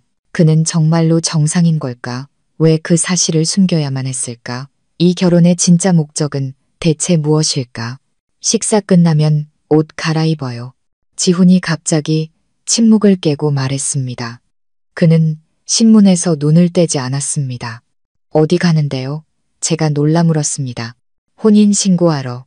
그가 아무렇지 않게 내뱉은 네 글자에 저는 하마터면 손에 든 숟가락을 떨어뜨릴 뻔했습니다. 혼인신고라니. 우리의 결혼식은 성대하게 치러졌고 저는 그것으로 충분하다고 생각했습니다. 저와 그를 법적으로 묶는 서류 한 장이 생길 것이라고는 상상도 못했습니다. 이 거래 결혼이 점점 너무 현실적으로 변하고 있었습니다. 왜 신고를 해야 하죠? 우리 이미 결혼식 했잖아요. 제가 더듬거리며 물었습니다. 그제야 지우는 신문을 접고 고개를 들어 저를 보았습니다. 그의 시선은 이상할 정도로 평온했습니다. 결혼식은 남들 보라고 하는 형식일 뿐이야. 서류가 있어야 법적인 부부지. 싫어요? 저는 말이 막혔습니다. 제가 원하지 않냐고요? 당연히 원하지 않았습니다. 저는 명목상의 결혼, 공평한 거래를 원했을 뿐입니다. 하지만 제가 거절한다면 그는 어떻게 생각할까? 특히 어젯밤의 고백 이후로는 이 예측 불가능한 남자를 화나게 할 엄두가 나지 않았습니다. 아니요, 그런 뜻은 아니에요. 그냥 좀 갑작스러워서 제가 서둘러 말했습니다. 그럼 준비해요. 15분 줄게요. 그는 그렇게 말하고 휠체어를 거실 쪽으로 돌렸습니다. 저는 혼란스러운 마음으로 방으로 돌아왔습니다. 모든 것이 제가 계획했던 궤도에서 벗어나고 있었습니다. 저는 제가 통제할 수 없는 소용돌이 속으로 점점 빨려 들어가고 있었습니다. 혼인신고 절차는 박 씨 가문의 특별한 신분 덕분인지 아주 빠르게 진행되었습니다. 붉은색 혼인관계 증명서를 손에 들고 제 이름과 박지훈의 이름이 나란히 적힌 것을 보자 매우 복잡한 감정이 들었습니다. 이제부터 저는 명목상뿐만 아니라 법적으로도 진정한 그의 아내가 된 것이었습니다. 돌아오는 길에 지훈은 제게 서류 뭉치를 건넸습니다. 이게 뭐예요? 제가 물었습니다. 우리 계약서. 그가 대답했습니다. 읽어봐요. 저는 서류를 펼쳐보았습니다. 아주 꼼꼼하게 작성된 혼전 계약서였습니다. 하지만 제 눈길을 가장 끈 것은 재산에 관한 조항이었습니다. 거기에는 그가 3년 안에 저에게 100억 원을 주겠다고 명시되어 있었습니다. 처음 약속했던 그대로. 이거 정말이에요? 저는 100만 원짜리 카드 사건 이후로 그의 어떤 약속도 믿지 못하게 되었기에 믿을 수 없다는 듯 되물었습니다. 박지우는 대답 대신 펜과 백지 한 장을 꺼내 무언가를 적어 제게 건넸습니다. 저는 고개를 숙여 읽었습니다. 차용증. 나 박지우는 이하나 씨에게 금 100억 원을 빚졌으며 3년 이내에 전액 상환할 것을 약속합니다. 저는 손에 든 차용증을 멍하니 바라보다가 다시 고개를 들어 그를 쳐다보았습니다. 그가 무슨 생각을 하는지 도무지 알 수 없었습니다. 이것도 그의 또 다른 장난일까? 이게 무슨 뜻이에요? 제가 화를 내며 물었습니다. 지훈은 저를 보며 입꼬리를 살짝 올렸습니다. 거의 알아차릴 수 없는 미소였습니다.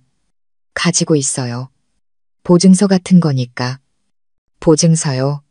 차용증 한 장 던져주고 보증서라니 믿을 수 없어요. 못 믿겠으면 공증받으러 가도 돼요. 이해할 수 없어요. 저는 머리가 완전히 혼란스러워 고개를 저었습니다. 왜 돈을 주지 않고 이런 차용증을 주는 거죠? 그는 잠시 침묵하며 창밖을 바라보다가 천천히 저를 돌아보았습니다. 그의 시선에는 더 이상 장난기가 없었습니다. 어딘가 진지한 기운이 담겨 있었습니다.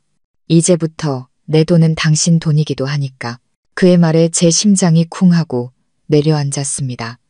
내 돈은 당신 돈이기도 하니까. 단순한 말이었지만 완전히 다른 의미를 담고 있었습니다. 그는 우리 관계가 더 이상 거래 속의 이방인이 아니라 하나의 가족, 진짜 부부라고 말하고 싶었던 걸까요? 저는 눈앞의 남자를 바라보며 그가 점점 더 이해하기 어렵고 비밀스러운 존재가 되어간다고 느꼈습니다. 혼인신고를 하고 며칠 후 지호는 본가에 계신 그의 아버지 박 회장님을 뵈러 갈 준비를 하라고 했습니다. 제가 법적으로 인정받은 며느리로서 공식적으로 그를 만나는 것은 이번이 처음이었습니다. 제 마음은 긴장과 걱정으로 가득 찼습니다. 박 회장에 대한 소문은 좋지 않았습니다. 사람들은 그가 재계에서 무자비한 거물이며 엄격하고 독단적인 아버지라고 말했습니다. 저는 까다로운 남자를 마주할 마음의 준비를 하고 있었습니다. 하지만 우리가 도착했을 때 우리를 맞이한 남자는 제가 상상했던 것과는 완전히 달랐습니다. 박 회장은 50대 초반으로 보였고 키가 크고 다부진 체격이었습니다. 얼굴에는 세월의 주름이 있었지만 여전히 멋있었습니다.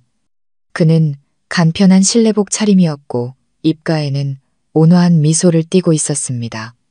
지훈아, 왔구나. 어서 들어오너라. 아비가 기다리고 있었다. 저를 더욱 놀라게 한 것은 지훈을 대하는 그의 태도였습니다. 엄격함이나 독단적인 모습은 전혀 찾아볼 수 없었습니다. 그는 사랑과 다정함이 가득한 눈빛으로 지훈을 바라보았습니다. 마치 평범한 아버지가 사랑하는 아들을 보는 것처럼요. 아버지, 이쪽은 하나씨입니다. 지훈은 여전히 사무적인 말투로 저를 소개했습니다. 그래, 새아가구나. 박 회장은 저를 향해 돌아섰습니다. 그의 미소는 더욱 따뜻해졌습니다. 사진보다 훨씬 예쁘구나. 어서 들어오너라. 그는 직접 지훈의 휠체어를 거실로 밀고 들어가며 식사는 잘하는지, 잠은 잘 자는지, 일은 어떤지 등 온갖 것을 물었습니다.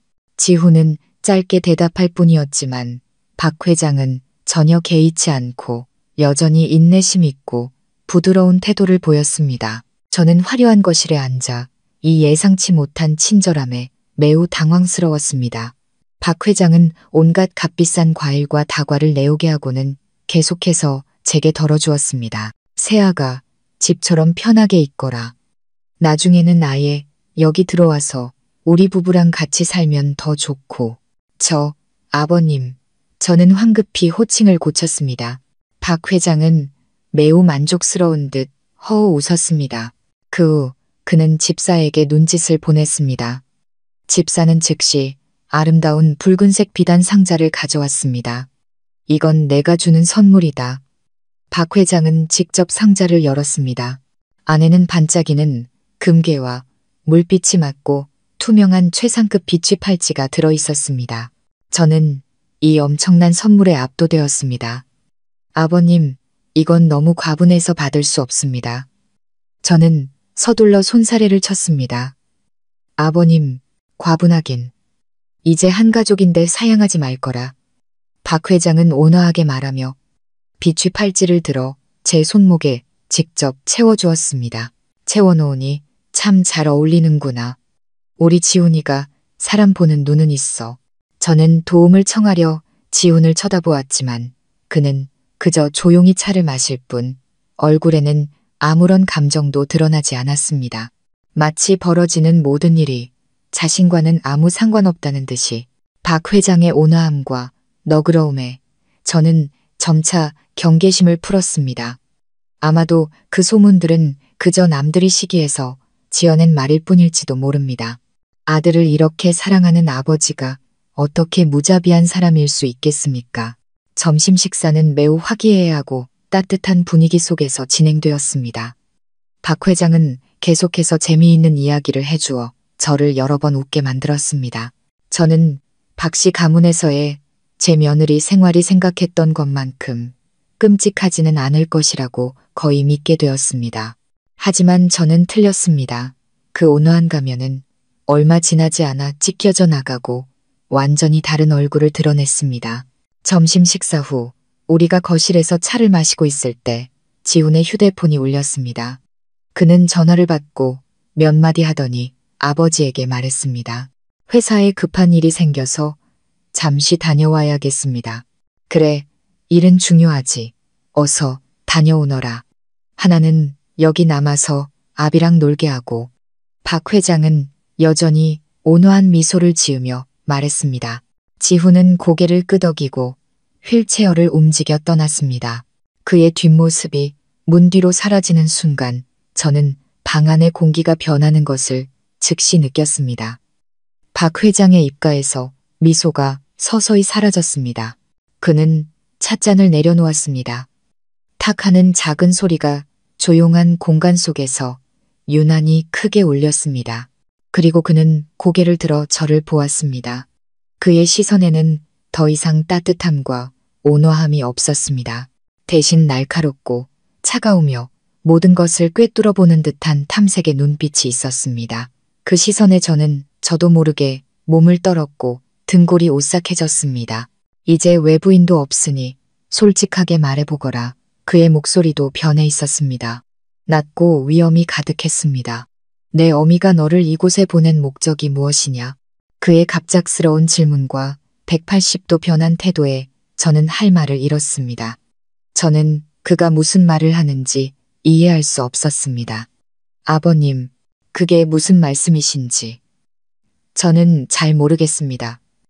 제가 더듬거리며 말했습니다. 박 회장은 경멸 가득한 냉소를 지었습니다. 내 앞에서 순진한 척하지 마라. 네가 그 여자의 딸인데 모를 리가 있겠나. 그 여자가 대체 원하는 게 뭐지? 돈인가? 아니면 이 집안을 다시 한번 박살내고 싶은 건가? 어머니라니요. 저희 어머니가 이 일과 무슨 상관이 있다는 말씀이세요? 저는 더욱 혼란스러워졌습니다. 무슨 상관이냐고. 박 회장은 저를 뚫어지게 쳐다보았습니다. 그의 시선은 제 마음속까지 꿰뚫는 것 같았습니다. 보아하니 그 여자가 너에게 우리의 과거에 대해 아무 말도 해주지 않은 모양이군. 그는 일어나서 뒷짐을 지고 방 안을 서성였습니다. 오래전 나와 내 어머니는 사랑하는 사이였다. 뜨겁고 열정적으로 사랑했지. 하지만 나는 가문의 이익을 위해 그 여자를 배신하고 다른 여자, 지금의 내 아내와 결혼했다. 저는 입을 떡 벌렸습니다. 제가 들은 것을 믿을 수 없었습니다. 평생을 순종적이고 온화하게 살아오신 제 어머니가 이 권력 있는 남자와 그런 파란만장한 사랑을 했다니. 내 어미는 그 사실을 받아들이지 못했지. 박 회장은 차가운 목소리로 말을 이었습니다. 그 여자는 나에게 복수하기 위해 온갖 방법을 동원했다. 내 행복을 망가뜨리기 위해서. 그 여자가 일으킨 사고 때문에 내 아내는 처사들. 내가 가장 고대했던 아들을 유산했어. 제 목이 바싹 마르는 것 같았습니다. 이 이야기는 제 상상을 초월했습니다. 나는 그 여자에게 경고했지만 멈추지 않았어. 심지어 그 여자는, 박 회장은 갑자기 말을 멈췄습니다. 그의 눈에 극도의 증오가 서렸습니다. 그 여자는 내 인생까지 망가뜨렸어. 그는 어머니가 무슨 짓을 했는지 구체적으로 말하지 않았지만 그의 고통스럽고 분노에 찬 표정을 보니 그것이 매우 끔찍한 일이었음을 짐작할 수 있었습니다. 그런데 이제 와서 제 딸을 내 아들 곁으로 보냈겠다. 말해봐라. 너희의 목적이 무엇이냐? 이박 씨 집안에서 아직도 원하는 게 남았느냐? 그가 돌아와 저를 다그쳤습니다. 저는 그 자리에 온몸이 굳은 채 앉아 한마디도 할 수 없었습니다. 머릿속이 텅 비었습니다. 제가 어머니에 대해, 그녀의 삶에 대해 알고 있던 모든 것이 거짓말처럼 느껴졌습니다. 연약하고 병든 모습 뒤에 그런 원한과 복수심 가득한 과거가 숨겨져 있었다니.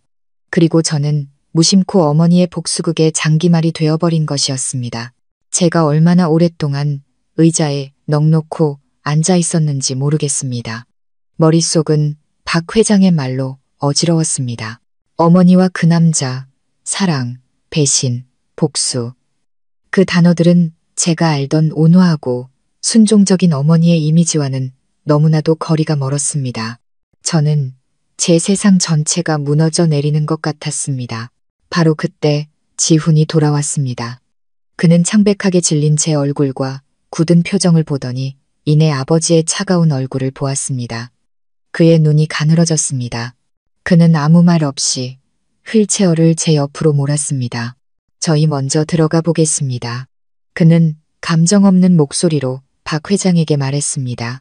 박 회장은 차갑게 코웃음을 칠 뿐 아무 말도 하지 않았습니다. 지훈은 저를 차에 태웠습니다. 돌아오는 내내 그는 제게 한마디도 묻지 않았습니다. 그의 침묵은 저를 더욱 불안하게 만들었습니다. 그도 모든 것을 알고 있는 걸까? 그도 저와 어머니를 음모를 꾸민 사람이라고 생각하는 걸까? 차는 우리 빌라로 향하지 않고 다른 곳으로 갔습니다. 그는 저를 강변의 한적한 레스토랑으로 데려갔습니다. 강물이 넓게 내다보이는 통유리가 있는 개인실을 선택했습니다. 종업원이 나가고 우리 둘만 남게 되자 지훈이 천천히 입을 열었습니다. 아버지가 뭐라고 했어요? 저는 고개를 들어 그를 보았습니다. 눈은 이미 붉게 충혈되어 있었습니다. 어머니에 대해서, 두 분의 과거에 대해서 말씀하셨어요. 지훈은 전혀 놀라지 않은 표정으로 고개를 끄덕였습니다. 어디까지 얘기했는데요? 어머니가 아버님께 복수했고 아버님의 인생을 망가뜨렸다고요. 제가 떨리는 목소리로 말했습니다. 인생을 망가뜨려. 지훈이 비웃었습니다. 비웃음 가득한 냉소였습니다. 그 사람이 하나씨 어머니가 어떻게 복수했는지도 말해주던가요. 저는 고개를 저었습니다.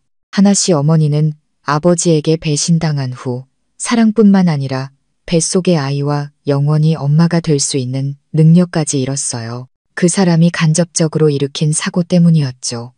지훈의 목소리가 슬픔을 머금고 낮게 가라앉았습니다.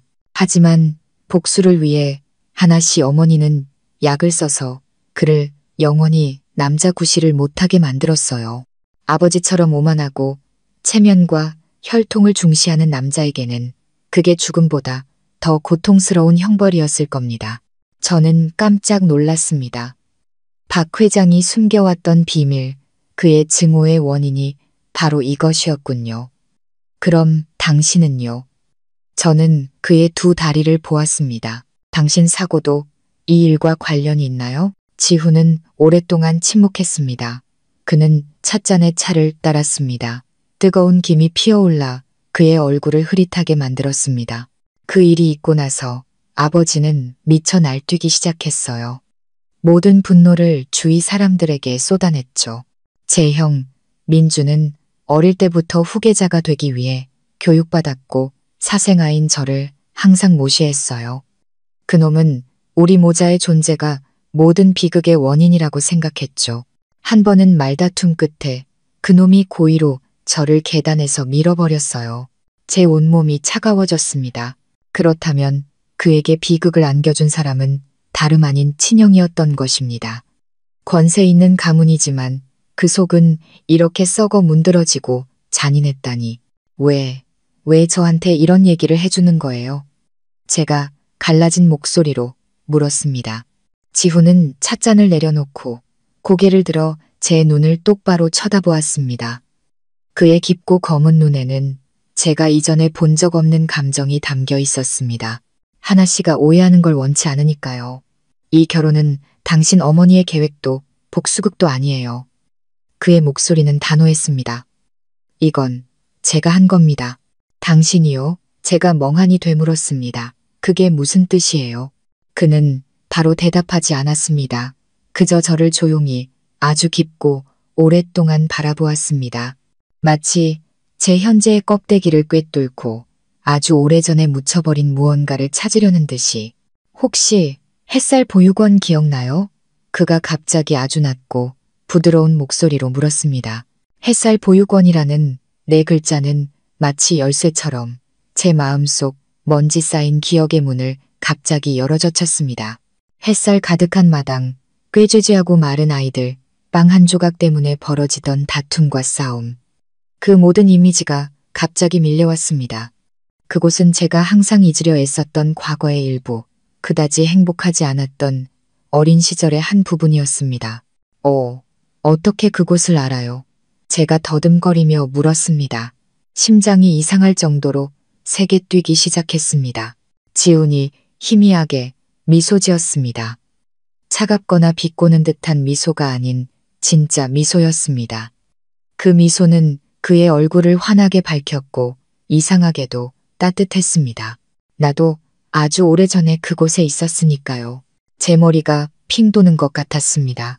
그가 박씨 가문의 도련님이 보육원에 있었다니 믿을 수 없는 이야기였습니다. 혹시 다른 아이들에게 항상 괴롭힘 당하던 마르고 약한 남자, 이 기억나요? 그가 시선을 떼지 않고 계속 물었습니다. 그 아이 이름이 준영이었는데, 준영, 그 이름은 제 귀에 천둥처럼 울렸습니다. 저는 멈칫했습니다. 깡마른 준영이 항상 혼자 구석에 틀어박혀 있고 몸에는 늘 멍자국이 있던 아이, 저를 졸졸 따라다니며 빛나 누나라고 부르던 아이, 그리고 보육원의 대장이었던 저는 덩치 큰 아이들의 주먹으로부터 그 약한 아이를 항상 지켜주었죠. 저는 손으로 입을 막았습니다. 온몸이 떨렸습니다. 저는 눈앞의 남자를, 그의 깊은 눈을 바라보았습니다. 맞아요. 저 눈은 그대로였습니다. 여전히 슬프고 어딘가 체념한 듯하지만 동시에 이상한 굳은 의지가 숨겨져 있는 눈. 그것은 옛날 그 준영이의 눈과 똑같았습니다. 당신이? 저는 말을 잇지 못했습니다. 빛나, 누나, 나야. 그가 고개를 끄덕였습니다. 목소리가 조금 떨리는 것 같았습니다. 누나, 드디어 찾았어. 그의 입에서 나온 빛나 누나라는 두 글자에 제 마음속 마지막 방어벽이 완전히 무너져 내렸습니다. 눈물이 하염없이 흘러내렸습니다. 보육원 시절의 기억이 생생하게 되살아났습니다. 한 번은 덩치, 큰아이의 주먹 세례를 제 작은 몸으로 막아주었던 기억. 제가 가진 유일한 찐빵 반쪽을 그 아이에게 양보했던 기억. 그 아이가 주었다며 제 손에 쥐어준 사탕, 한 알, 그것이 자기가 가진 가장 소중한 것이라고 말했던 기억. 제 눈앞에 이 남자, 박씨 가문의 차갑고 장애를 가진 둘째 아들 박지훈이 바로 제가 온 힘을 다해 지켜주었던 작고 약한 남동생 준영이었던 것입니다. 이 사실은 제가 이전에 알게 된 모든 비밀보다 더 충격적이었습니다. 어째서 당신이에요? 제가 흐느끼며 물었습니다. 왜 더 일찍 말해주지 않았어요? 그가 손을 뻗어 제 뺨에 흐르는 눈물을 부드럽게 닦아주었습니다. 그의 손은 따뜻했고 이 다정한 행동은 평소의 차가운 모습과는 완전히 달랐습니다. 무서웠어. 누나가 나를 알아보지 못할까봐. 옛날의 그 준영이를 완전히 잊었을까봐. 아니, 저는 세차게 고개를 저었습니다. 아니야, 잊지 않았어. 어떻게 잊을 수 있겠어. 내 인생의 가장 외롭고 어두웠던 시절, 나의 유일한 가족이었던 아이를 어떻게 잊을 수 있겠어. 나를 향한 그 믿음과 동경 가득한 눈빛을 어떻게 잊을 수 있겠어. 그럼 어떻게 박 회장님의 아들이 된 거예요? 저는 머릿속 혼란스러운 조각들을 맞추려 애쓰며 물었습니다. 그의 인생 이야기는 제가 상상했던 것보다 훨씬 더 복잡하고 비극적인 듯 했습니다. 그리고 이 결혼은 이제 완전히 다른 의미를 갖게 되었습니다. 그는 길고 파란만장했던 자신의 이야기를 시작했습니다. 그의 목소리는 담담했지만 저는 그 말 한마디 한마디에 숨겨진 고통과 외로움을 느낄 수 있었습니다. 그는 원래 박 회장과 다른 여자 사이에서 태어난 사생아였습니다. 어머니는 일찍 돌아가셨고 그는 아주 어릴 때 김준영이라는 이름으로 보육원에 맡겨졌습니다. 그의 어린 시절은 괴롭힘과 멸시의 연속이었습니다. 그를 항상 감싸주었던 강한 소녀 빛나를 만나기 전까지는요. 그 시절 누나는 내 인생의 유일한 빛이었어. 그가 먼 곳을 바라보며 말했습니다. 누나는 나에게 따뜻함이 무엇인지, 보호받는다는 것이 무엇인지 알려줬어. 나는 마음속으로 다짐했어. 나중에 커서 꼭 강해져서 누나를 지켜주겠다고. 하지만 몇 년 후 박 회장이 어떤 이유에선지 그를 찾아와 데려갔습니다. 그는 준영의 이름을 박지훈으로 바꾸고 새로운 신분과 새로운 삶을 주었습니다. 하지만 부유한 가정에서의 삶도 결코 쉽지 않았습니다. 그는 계모의 냉대, 형 박민준의 질투, 그리고 자신을 진정한 아들로 여기지 않는 아버지의 압박에 시달려야 했습니다. 한 번은 박씨 집안에서 도망쳐서 누나를 찾으러 보육원에 돌아간 적이 있었어. 하지만 사람들은 누나가 다른 가정에 입양되었다고만 하고 주소를 알려주지 않았어. 그때부터 누나를 놓쳤지. 하지만 그는 포기하지 않았습니다. 해외에서 대학을 졸업하고 돌아온 후 그는 자신의 모든 인맥과 능력을 동원해 저를 찾기 시작했습니다. 마침내 그는 저를 찾아냈습니다. 제 이름이 이하나라는 것, 저와 양어머니의 어려운 생활, 그리고 어머니의 심장병에 대해서도 알게 되었습니다. 나는 항상 누나 가까이에 있었어. 멀리서 누나를 지켜봤지. 그가 고백했습니다. 누나가 힘들게 일하는 모습, 어머니 병 때문에 걱정하는 모습, 밤에 혼자 앉아 우는 모습, 전부 봤어. 나타나서 도와주고 싶었지만 어떻게 해야 할지 몰랐어. 내 신분이 너무 복잡했고 누나를 박씨 집안의 문제에 끌어들이고 싶지 않았거든. 그의 말을 듣는 동안 제 가슴은 아프면서도 감동으로 벅차올랐습니다. 제가 삶과 힘겹게 싸우는 동안 항상 저를 몰래 지켜보며 걱정해주는 사람이 있었다니. 그럼 이 결혼은요? 제가 물었습니다. 왜 이런 방법을 써야만 했어요? 그게 유일한 방법이었어. 그의 목소리에는 어쩔 수 없는 체념이 담겨 있었습니다. 사고 이후 아버지는 죄책감과 후계자를 얻어야 한다는 압박감 때문에 나에게 지극한 사랑을 보이는 척했어. 그분은 내가 결혼하길 원했고 나는 누나의 어머니에게 수술비가 필요하다는 걸 알았지. 그걸 이용한 거야. 중매인을 통해 어머니께 말을 전하고 이 모든 이익을 위한 결혼이라는 연극을 꾸몄어. 그가 불임이라는 소문도 그가 일부러 퍼뜨린 것이었습니다. 나는 누나 외에 다른 어떤 여자도 내 인생에 들어오는 걸 원치 않았어. 그리고 누나가 다른 걱정 없이 더 쉽게 이 결혼을 받아들였으면 했어. 나는 명분 있게 누나 곁에 있으면서 누나를 돌보고 지켜주고 싶었어. 빛나 누나, 이해하겠어. 내가 한 모든 건 전부 누나를 위해서였어. 저는 더 이상 할 말이 없었습니다. 그의 모든 냉담함과 이해할 수 없었던 행동들이 이제야 모두 설명되었습니다. 그것은 증오가 아니라 수년간 마음속 깊이 묻어두었던 깊은 감정을 숨기기 위한 서투른 위장이었습니다. 그는 차갑고 무자비한 박지훈이 아니었습니다. 그는 여전히 옛날의 그 준영이었습니다. 단지 이제는 어른이 되어 자신만의 방식으로 소중한 사람을 지키고 있었을 뿐입니다. 저는 손을 뻗어 그의 손을 잡았습니다. 준영아, 고마워. 날 잊지 않아줘서. 제가 처음으로 그를 그 이름으로 불렀습니다.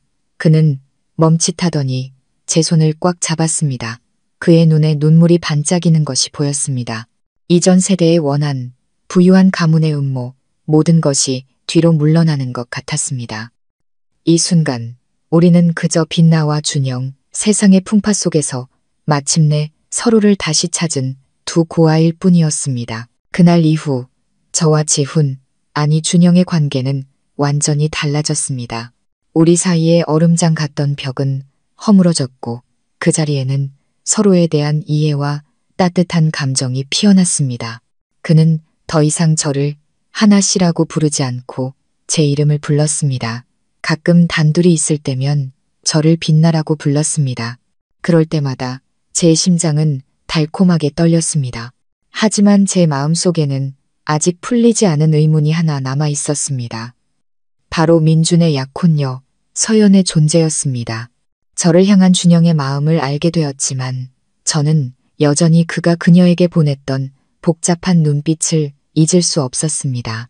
모든 것을 명확히 물어볼 기회는 박 회장의 생일 파티에서 마침내 찾아왔습니다.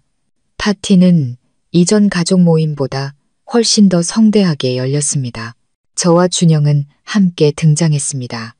우리의 다정하고 자연스러운 모습은 많은 사람들을, 특히 민준과 유라를 놀라게 했습니다. 파티가 한창일 때 저는 준영을 조용한 발코니 구석으로 이끌었습니다. 준영아, 제가 망설이며 말했습니다. 물어볼 게 있는데 괜찮아? 뭐든지 물어봐, 누나. 그가 부드러운 눈빛으로 미소 지었습니다. 서연 씨에 대한 거야. 제가 단도직입적으로 말했습니다. 그녀에 대한 당신의 감정, 솔직히 말해줄 수 있어. 서연의 이름을 듣자 준영의 입가에서 미소가 살짝 옅어졌습니다. 그는 아래에 화려한 조명이 켜진 정원을 내려다보며 침묵했습니다. 표정이 조금 어두워졌습니다. 누나가 물어볼 줄 알았어. 잠시 후 그가 말했습니다. 나와 그녀 사이는 누나가 생각하는 그런 게 아니야. 그리고 그는 이야기를 시작했습니다. 그가 막 해외에서 돌아와 자신의 집이라는 낯설고 적대적인 환경에 직면했을 때 서연은 그에게 유일하게 잘해준 사람이었습니다. 그때 그녀는 이미 민준의 여자친구였습니다. 그녀는 마치 친누나처럼 그가 그룹의 일에 익숙해지도록 많이 도와주었고 조언과 격려를 아끼지 않았습니다. 나는 그녀에게 정말 감사해. 하지만 그건 단지 동생이 누나에게 느끼는 감정일 뿐 남녀 간의 사랑은 절대 아니었어. 내가 그녀를 볼 때의 눈빛은 미안함과 연민이었어. 미안함이라니 이해가 안 가. 나는 민준이 형이 그녀를 진심으로 사랑하지 않는다는 걸 알았거든. 준영의 목소리가 낮아졌습니다. 형에게 그녀는 그저 아름다운 장신구, 집안끼리 격이 맞는 아내, 가문 내에서 자신의 지위를 공고히 하기 위한 도구일 뿐이야. 형은 밖에서 다른 여자들을 수시로 만나고 다녀. 서연 씨도 모든 걸 알지만 자기 집안의 이익 때문에 참고 있는 거야. 나는 그녀를 도울 수 없다는 무력감을 느꼈어. 그저 그녀가 불행한 결혼 생활 속으로 점점 더 깊이 빠져드는 걸 지켜볼 수밖에 없었지.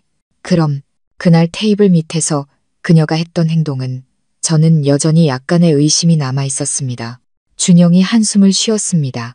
아마 그건 민준이 형의 무관심에 대한 그녀 나름의 반항이었거나 절망 속에서의 장난이었을 거야. 하지만 한 가지는 확실하게 말할 수 있어. 나와 그녀 사이는 완전히 떳떳해. 내 마음에 있는 사람은 처음부터 지금까지 오직 누나 한 사람뿐이었어. 빛나 누나. 그가 돌아와 제 손을 잡았습니다. 그의 눈빛은 진실되고 간절했습니다. 제 마음속의 모든 의심과 불안이 모두 사라졌습니다. 저는 그를 믿었습니다. 수년간 저를 향해온 그의 마음을 믿었습니다. 바로 그때 연회장에서 갑작스러운 소란이 일어났습니다. 비명소리와 무언가 깨지는 소리가 들려왔습니다. 저와 준영은 서로를 쳐다보고 황급히 안으로 돌아갔습니다. 연회장 한가운데 초췌한 얼굴과 깡마른 몸에 한 여자가 서 있었습니다. 그녀는 화려한 공간 속에서 이질적인 낡은 옷을 입고 있었습니다. 모두가 그녀를 놀라움과 두려움이 섞인 눈으로 쳐다보고 있었습니다. 그 여자는 바로 제 어머니였습니다. 엄마. 저는 소리치며 그녀에게 달려갔습니다. 조용했던 발코니에 준영을 남겨둔 채 시끄럽던 연회장이 순식간에 조용해졌습니다. 모든 시선이 초대받지 않은 초라한 여자에게 쏠렸습니다. 어머니는 그 어느 때보다 쇠약해 보였습니다. 얼굴은 잿빛이었고 눈은 퀭했으며 힘겹게 숨을 몰아쉬고 있었습니다. 엄마, 여긴 어떻게 오셨어요? 몸도 안 좋으신데. 저는 칼에 베인 듯한 아픔을 느끼며 그녀의 깡마른 팔을 잡았습니다. 어머니는 저를 보지 않았습니다. 그녀의 시선은 오직 한 사람, 중앙 상석에 앉아있는 박 회장에게 고정되어 있었습니다. 그의 안색은 완전히 변해 있었습니다. 파티 주인의 즐거운 표정은 온데간데 없이 창백하게 질려 있었고 눈에는 경악과 감출 수 없는 두려움이 서려 있었습니다. 당신이 여길 왜? 박 회장이 떨리는 목소리로 더듬거렸습니다. 어머니는 미소를 지었습니다. 처량하고 씁쓸한 미소였습니다. 박 회장, 놀랐나? 오늘 당신 생일이라고 해서 내가 큰 선물을 하나 주러 왔지. 어머니는 헛기침을 하고는 온 힘을 다해 목소리를 높였습니다. 연 회장의 모든 사람들이 들을 수 있도록. 여기 계신 분들은 아마 수년 전 박 씨 집안에 닥쳤던 비극을 아실 겁니다. 박 씨 가문의 첫 후계자였던 큰아들 박우진이 사고로 갑작스럽게 사망했죠. 경찰은 실족사, 외부의 힘은 없었다고 결론 내렸고요. 어머니는 잠시 말을 멈추고 주위를 둘러보았습니다. 모두가 숨을 죽이고 듣고 있었습니다. 당시 그 사건은 큰 충격을 주었지만 이내 잊혀졌습니다. 하지만 그건 거짓말입니다.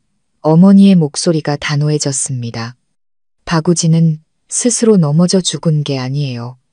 그는 다른 사람에게 살해당했습니다. 방 안이 술렁이기 시작했습니다. 민준이 벌떡 일어났습니다. 얼굴에 핏기가 하나도 없었습니다. 당신 지금 무슨 헛소리를 하는 거야? 어머니는 그를 거들떠보지도 않았습니다. 시선은 여전히 돌처럼 굳어버린 박 회장을 향해 있었습니다. 그리고 그 살인자는 어머니는 깊은 숨을 들이쉬고는 한 글자 한 글자 또렷하게 말했습니다. 바로 접니다. 연 회장이 터져나갈 듯 소란스러워졌습니다. 비명 소리와 수군거림이 벌집을 쑤셔놓은 듯 했습니다. 저는 땅이 꺼지는 듯한 충격을 받았습니다. 우리 엄마가 살인을? 아니야, 그럴 리 없어. 온화하고 약하기만 했던 우리 엄마가 살인자일 리 없어. 엄마, 무슨 말 하는 거예요? 그런 말 함부로 하지 마세요. 저는 그녀의 팔을 세게 흔들었습니다. 눈물이 쏟아져 나왔습니다. 하지만 어머니는 제 손을 부드럽게 밀어낼 뿐이었습니다. 그녀는 저를 바라보았습니다. 눈에는 더 이상 증오가 없었습니다.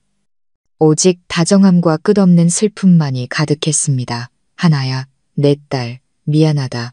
저택에 경비원들이 몰려와 어머니를 제압하려 했지만 그녀는 그저 가만히 서 있을 뿐 저항하거나 도망칠 기색이 전혀 없었습니다. 박 회장. 어머니가 그를 돌아보며 슬픔 가득한 목소리로 말했습니다. 내가 왜 당신 아들을 죽였는지 아나? 그놈은 악마였기 때문이야. 그놈이 내 딸을, 아직 어린아이였던 내 딸을 겁탈하려고 했어. 나는 내 딸을 지키기 위해 그놈을 죽인 거야. 어머니의 마지막 고백은 제 머리를 강타하는 망치 같았습니다. 아득한 과거의 어느 어두운 밤, 음흉한 미소를 띤 젊은 남자, 극도의 공포, 그리고 어머니의 비명. 희미했던 기억이 갑자기 되살아났습니다. 저는 모든 것을 잊었거나 혹은 제 뇌가 스스로를 보호하기 위해 그 끔찍한 기억을 지워버렸던 것입니다. 하지만 이제 그것이 돌아왔습니다. 준영이 어느새 제 곁으로 와 비틀거리는 제 몸을 부축했습니다.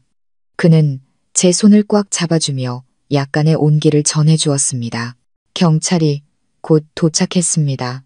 어머니는 수갑이 채워졌지만 표정은 놀라울 정도로 평온했습니다. 끌려가기 전 그녀는 마지막으로 저를 돌아보았습니다. 눈에는 사랑이 가득했습니다. 생일 파티는 비극으로 변했습니다.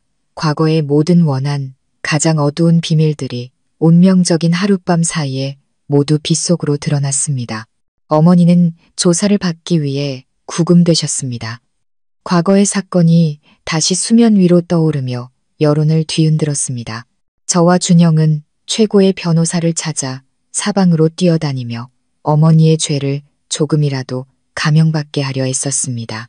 하지만 어머니는 모든 도움을 거절하시고 담담하게 모든 죄를 인정하셨습니다. 며칠 후 비보가 날아들었습니다. 어머니가 구치소에서 돌아가셨다는 소식이었습니다. 의사는 어머니가 말기 폐암이었고 엄청난 정신적 충격까지 겹쳐더는 버티지 못했다고 말했습니다.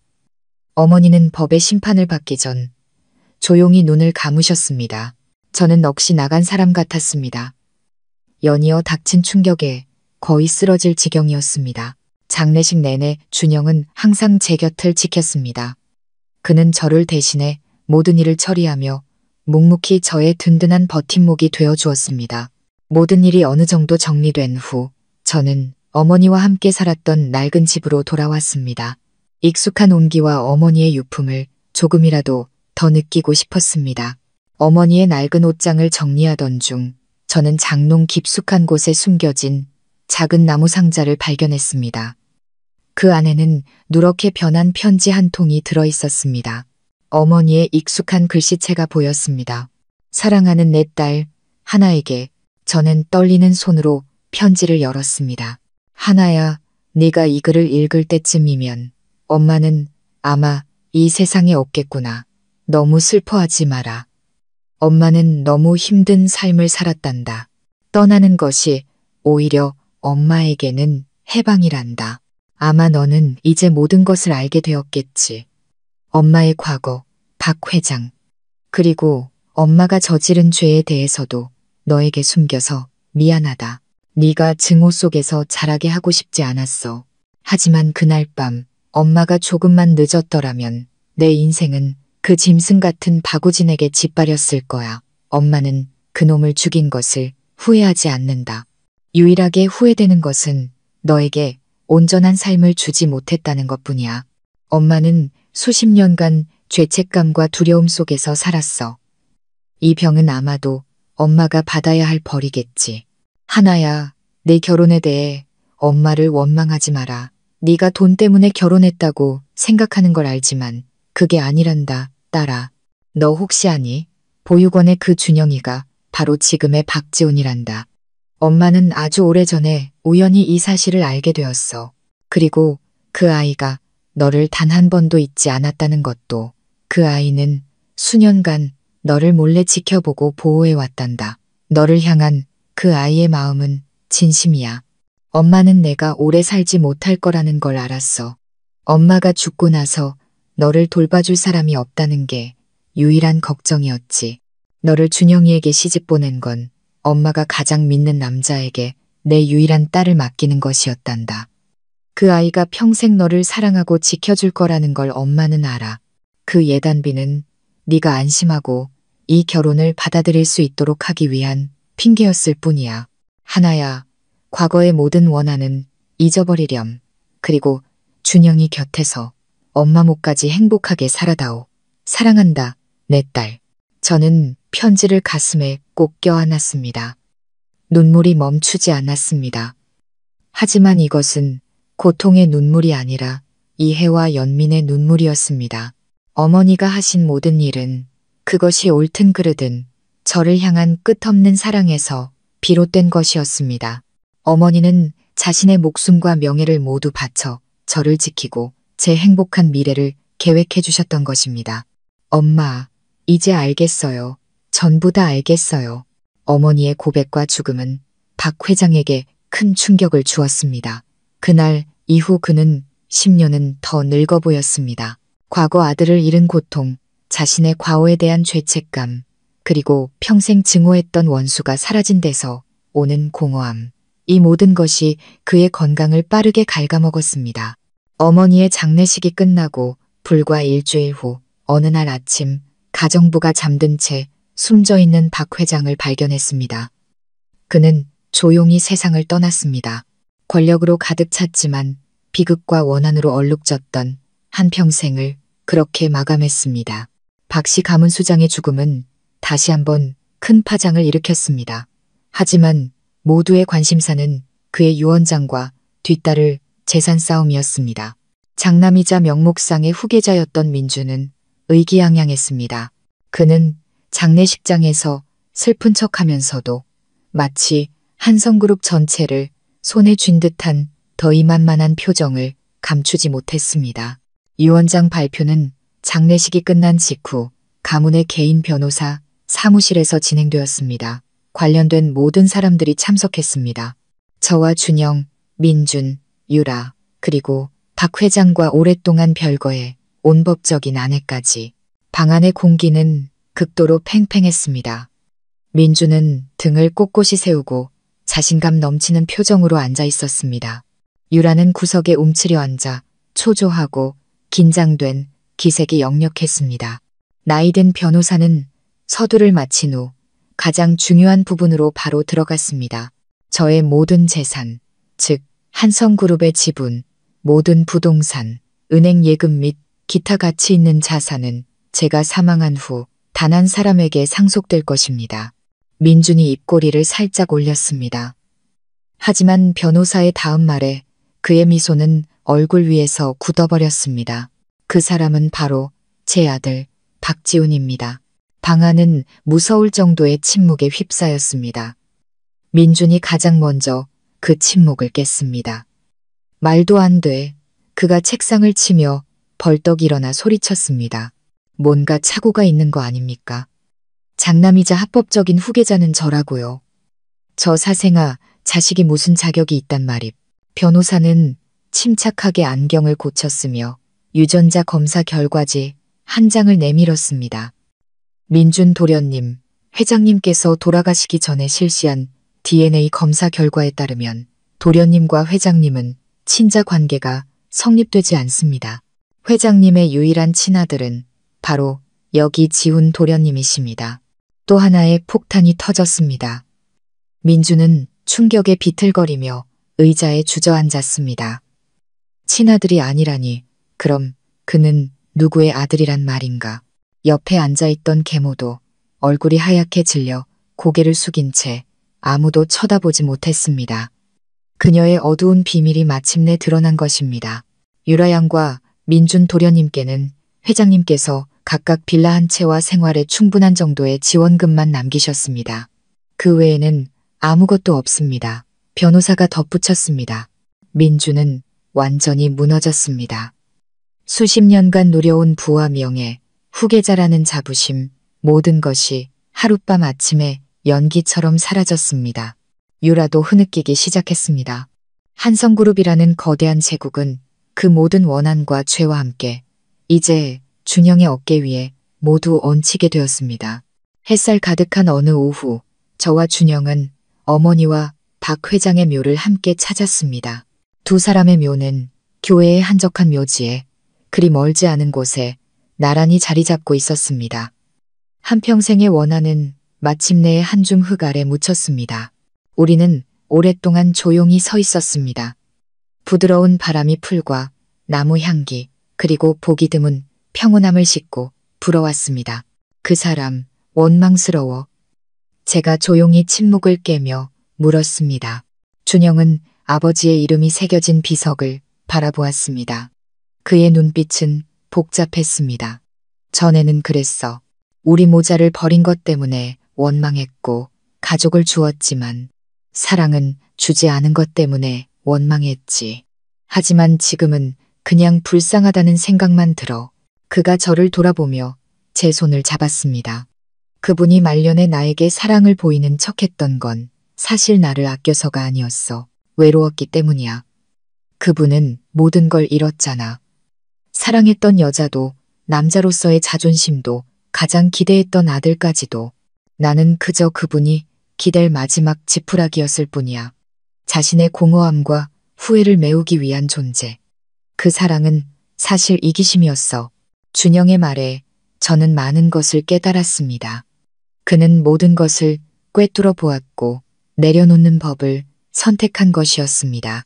이제 정말 다 끝난 거지? 저는 그의 어깨에 머리를 기댔습니다. 응, 정말 끝났어. 그가 팔로 저를 감싸 안았습니다. 이전 세대의 원한은 그분들과 함께 잠들게 하자. 우리 앞에는 아직 아주 긴 미래가 있잖아. 그는 저를 바라보았습니다. 깊고 검은 눈에는 더 이상 차가움이나 우울함이 없었습니다. 오직 따뜻함과 다정함, 그리고 끝없는 사랑만이 담겨 있었습니다. 빛나 누나, 이제부터는 내가 누나를 지킬게. 우리 함께 진짜 가족을 만들자. 사랑과 웃음만 가득한 그런 곳. 그럴 수 있겠지. 저는 미소를 지었습니다. 행복의 눈물이 뺨을 타고 흘러내렸습니다. 응, 준영아, 우리 함께 우리의 미래를 만들어 가자. 바람은 여전히 부드럽게 불고 푸른 하늘 위로 흰 구름이 유유히 흘러갔습니다. 어두운 과거는 뒤로 물러나고 눈앞에는 밝은 미래가 펼쳐지고 있었습니다. 저와 그 옛날에 두 고아는 마침내 인생의 평온한 안식처를 찾았습니다.